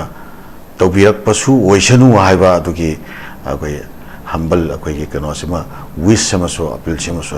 कांगलु अनिमकी चिनाउसिंगदा थमजगे अदुगा लोइनाना लैंगाक्ता रोइबो फोंतंग हाइजगे लैंगाकना तौरिबा थबकसिदि मसी खितंग मनुंगदा ma'am तौबिरंगनी तौबिरी हाइबसु अदुम फोंदोकपिरकनी खल्ली अदुबो अखोई lemon people Moina अखोइनी Young खानदि याद्रे ꯁꯤ ꯊꯥꯛꯁꯤꯗ ꯊꯕꯛ ꯇꯧꯒꯗꯕ ꯑꯣꯏꯔꯒꯗꯤ ꯂꯩꯉꯥꯛꯁꯤ ꯂꯩꯕꯒꯤ ꯀꯥꯟꯅꯕ ꯀꯔꯤꯅꯣ ꯍꯥꯏꯕ ꯋꯥꯐꯝꯁꯤ ꯁꯨꯃꯥꯏꯅ ꯑꯩ ꯊꯝꯖꯒꯦ ꯌꯥꯝ ꯍꯧꯖꯤꯛ ꯍꯧꯖꯤꯛ ꯂꯩꯔꯤꯕ ꯄꯣꯄꯨꯂꯔ ꯒꯣꯚꯔꯟꯃꯦꯟꯠ ꯑꯃꯒꯤ ꯃꯈꯥꯗ ꯂꯩꯔꯤꯕ ꯃꯤꯆꯝ ꯃꯤꯌꯥꯝ ꯑꯃ ꯑꯣꯏꯅ ꯃꯥꯒꯤ ꯃꯤꯆꯝꯁꯤꯡ ꯐꯥꯖꯤꯟꯈ꯭ꯔꯕ ꯃꯇꯝꯗ CSOꯁꯤꯡꯅ ꯋꯥꯔꯤ ꯁꯥꯟꯅꯔꯒ ꯊꯥꯗꯣꯛꯍꯟꯕꯒꯤ ꯐꯤꯕꯝꯗ ꯌꯦꯡꯉꯒ ꯑꯄꯤꯜ ꯇꯧꯔꯒ ꯂꯩꯕꯒꯤ ꯃꯇꯝꯗꯨ ꯅꯠꯇꯦ ꯂꯩꯔꯤꯕ ꯃꯥꯂꯦꯝꯒꯤ ꯑꯣꯏꯕ ꯆꯠꯅꯕꯤ ꯏꯟꯗꯤꯌꯥꯒꯤ ꯑꯣꯏꯕ ꯂꯩꯔꯤꯕ ꯃꯅꯤꯄꯨꯔꯒꯤ ꯑꯣꯏꯕ ꯑꯗꯨꯒ ꯍ꯭ꯌꯨꯃꯦꯅꯤꯇꯦꯔꯤꯌꯟ ꯒ꯭ꯔꯥꯎꯟꯗ ꯂꯩꯔꯤꯕ ꯂꯣꯁꯤꯡꯒꯤ ꯃꯇꯨꯡ ꯏꯟꯅ ꯇꯧꯐꯝ ꯊꯣꯛꯄ ꯊꯕꯛꯁꯤꯡ ꯇꯧꯗꯅ ꯊꯥꯗꯣꯛꯄ ꯌꯥꯕ ꯃꯤꯑꯣꯏꯁꯤꯡꯗ ꯑꯄꯤꯜ ꯑꯣꯏꯅ ꯇꯧꯔꯒ ꯃꯤ ꯊꯥꯗꯣꯛꯄꯤꯔꯛꯅꯕꯒꯤ ꯃꯑꯣꯡꯗ ꯂꯩꯕ ꯃꯥꯟꯕ ꯃꯑꯣꯡ ꯑꯃ ꯎꯔꯤꯕꯁꯤꯡ ꯃꯤꯌꯥꯝꯅ ꯄꯦꯟꯅꯗꯦ ꯂꯩꯉꯥꯛꯀꯤ ꯂꯧꯈꯠꯐꯝ ꯊꯣꯛꯄ ꯊꯕꯛꯁꯤꯡ ꯂꯧꯈꯠꯄꯤꯌꯨ ꯑꯗꯨꯒ ꯃꯔꯥꯜ ꯂꯩꯇꯕ ꯃꯤꯆꯝꯁꯤꯡ ꯐꯥꯖꯤꯜꯂꯤꯕ ꯃꯤꯑꯣꯏꯁꯤꯡꯅꯁꯨ ꯃꯤꯑꯣꯏꯕꯒꯤ ꯒ꯭ꯔꯥꯎꯟ ꯃꯤꯅꯨꯡꯁꯤ ꯌꯦꯡꯉꯒ ꯃꯈꯣꯏꯁꯤꯡ ꯊꯥꯗꯣꯛꯄꯤꯌꯨ ꯍꯥꯏꯕ ꯁꯤ ꯄꯦꯅꯦꯜꯁꯤꯡꯅ ꯇꯣꯉꯥꯟ ꯇꯣꯉꯥꯟꯕ ꯋꯥꯐꯝꯁꯤꯡ ꯊꯝꯕꯤꯕ ꯉꯁꯤꯒꯤ ꯈꯟꯅ ꯅꯩꯅꯕꯗ ꯁꯔꯨꯛ ꯌꯥꯕꯤꯔꯤꯕ ꯄꯦꯅꯦꯜꯁ ꯑꯍꯨꯝ ꯑꯗꯨꯒ ꯑꯩ ꯍꯦꯛ ꯅꯥꯀꯟꯗ ꯅꯤꯡꯁꯤꯟꯕꯤꯔꯤꯕ ꯑꯣꯖꯥ ꯀꯤꯔꯟ ꯌꯦꯟꯗ꯭ꯔꯦꯝꯕꯝ ꯁꯣꯁꯤꯌꯦꯜ ꯑꯦꯛꯇꯤꯚꯤꯁꯠ ꯑꯗꯨꯒ ꯑꯣꯖꯥ ꯃꯩꯕꯣꯟ ꯄꯥꯎꯃꯩ ꯄ꯭ꯔꯁꯤꯗꯦꯟꯠ ZUCM ꯑꯃꯗꯤ ꯑꯣꯖꯥ SM ꯖꯂꯥꯜ ꯄ꯭ꯔꯁꯤꯗꯦꯟꯠ ꯑꯃꯨꯛꯀꯣꯛ ꯑꯣꯖꯥ ꯑꯍꯨꯝ ꯊꯥꯒꯠ ꯐꯣꯡꯗꯣꯛꯆꯔꯤ ꯃꯤꯠꯌꯦꯡ ꯇꯥꯕꯤꯕ ꯄꯨꯝꯅꯃꯛꯄꯨ ꯑꯔꯣꯏꯕꯅꯤ ꯈꯣꯡꯅ ꯈꯨꯔꯨꯝꯖꯔꯤ Sparkle Educational Service ki Career Counselor ki Female amasung Male ki ahangba post ani kauri. Educational Qualification MBA loiba oigadabani. Fresher amasung Experience leiraba miyoisingna apply taubiba yagani. Hena akupa marul kidamak 7005-063196 natragana 9366230077 da contact tawirao natragana aikogi office Sparkle Educational Service 2nd floor Northeast Window TV Building Hata New Tikon Road Imphal East Manipur da lingsin birao Admission open National Institute of Electronics and Information Technology NELIT Imphal-gi tongan ba course singi admission haujari chahi amagi PGDCA chahi anigi MCA MTech AI and ML MSc IT MSc Bioinformatics yauna 2026-2027 session gidamak chahi marigi BCA BSc Computer Science BTech AI and ML amasung chahi ahungi Diploma Engineering da ming chananaba registration toba yaragani PGDCA, MCA, MTech, AI and ML, MSc IT, MSc Bioinformatics ki oina registration tobagi aroiba numi lakliba June gi tarik 12 ni entrance test na June gi tarik 13 ta phangthokani BCA, BSc Computer Science, BTech, AI and ML gi registration tobagi aroiba numi na Megi tang kunni entrance test na Megi tarik 13 da phangthokani nupa macha amasung nupi masagi hostel gi khudong chabasu pijari SC amasung ST mahiroi singi tuition fee free oijagani pijariba QR code asida scan tawraga online registration tawbasu yagani akupa marul gidamak mobile number 8132062261 natragana 7005106072 da call tawbiraktuna khangbiba yagani Northeast Window mining tabiriba mayam punamakpu taramna okchari hauzik mapalamgi thabaki pau pijari ahanbada Atubagi oina Dubai gi warehouse worker gi thabak kauri hairiba thabak asi apply to biningba miyoisingna presentable and good communication skill leibata natana masagi chahi kunmathoi dagina kuntrataret phawbada leiba oibigadabani hairiba thabak asigi pizariba khudong chabasing adudi per day 12 hours duty hours oijagani per week ta 6 days duty oijagani 2 years work visa pizagani loinana accommodation and transportation pizza batanatana medical and insurance su pizagani hairiba thabak asigi thagi oiba salary lising kuntare tagi haujagani ani subada United Arab Emirates ke driver gi thabak kauri hairiba thabak asi apply to winning ba miyosingna Indian car license ka loinana Gulf ki license leiba oigadabani amasung basic English communication leigadabani Hairiba thabak asigi Indian license paibiba miyoisingi thagi oiba salary di lising yankhai dagi haujagani Gulf license paiba miyoisingi thagi oiba salary lising yankhai manga dagi haujagani ahum subada Beharan Water Park ki female retail staff tara kauri hairiba thabak asi apply to biningba miyoisingna retail experience leibaga loinana yamdrabada 165 cm ki chang da wangba oibigadabani thabak asi tauba miyoisingna piriba khudong chabasing adudi accommodation transportation aduga duty meal su pizagani hairiba thabak asi thagi oiba salary lising maudra taretagi haujagani Pamarol gidamakta 7005273217 ꯅꯠꯇ꯭ꯔꯒ 9366230077 ꯅꯠꯇ꯭ꯔꯒ ꯑꯩꯈꯣꯏꯒꯤ office north east window TV building ꯍꯠꯇ new Chekon ꯔꯣꯗꯇ ꯂꯦꯡꯁꯤꯟꯕꯤꯔꯛꯎ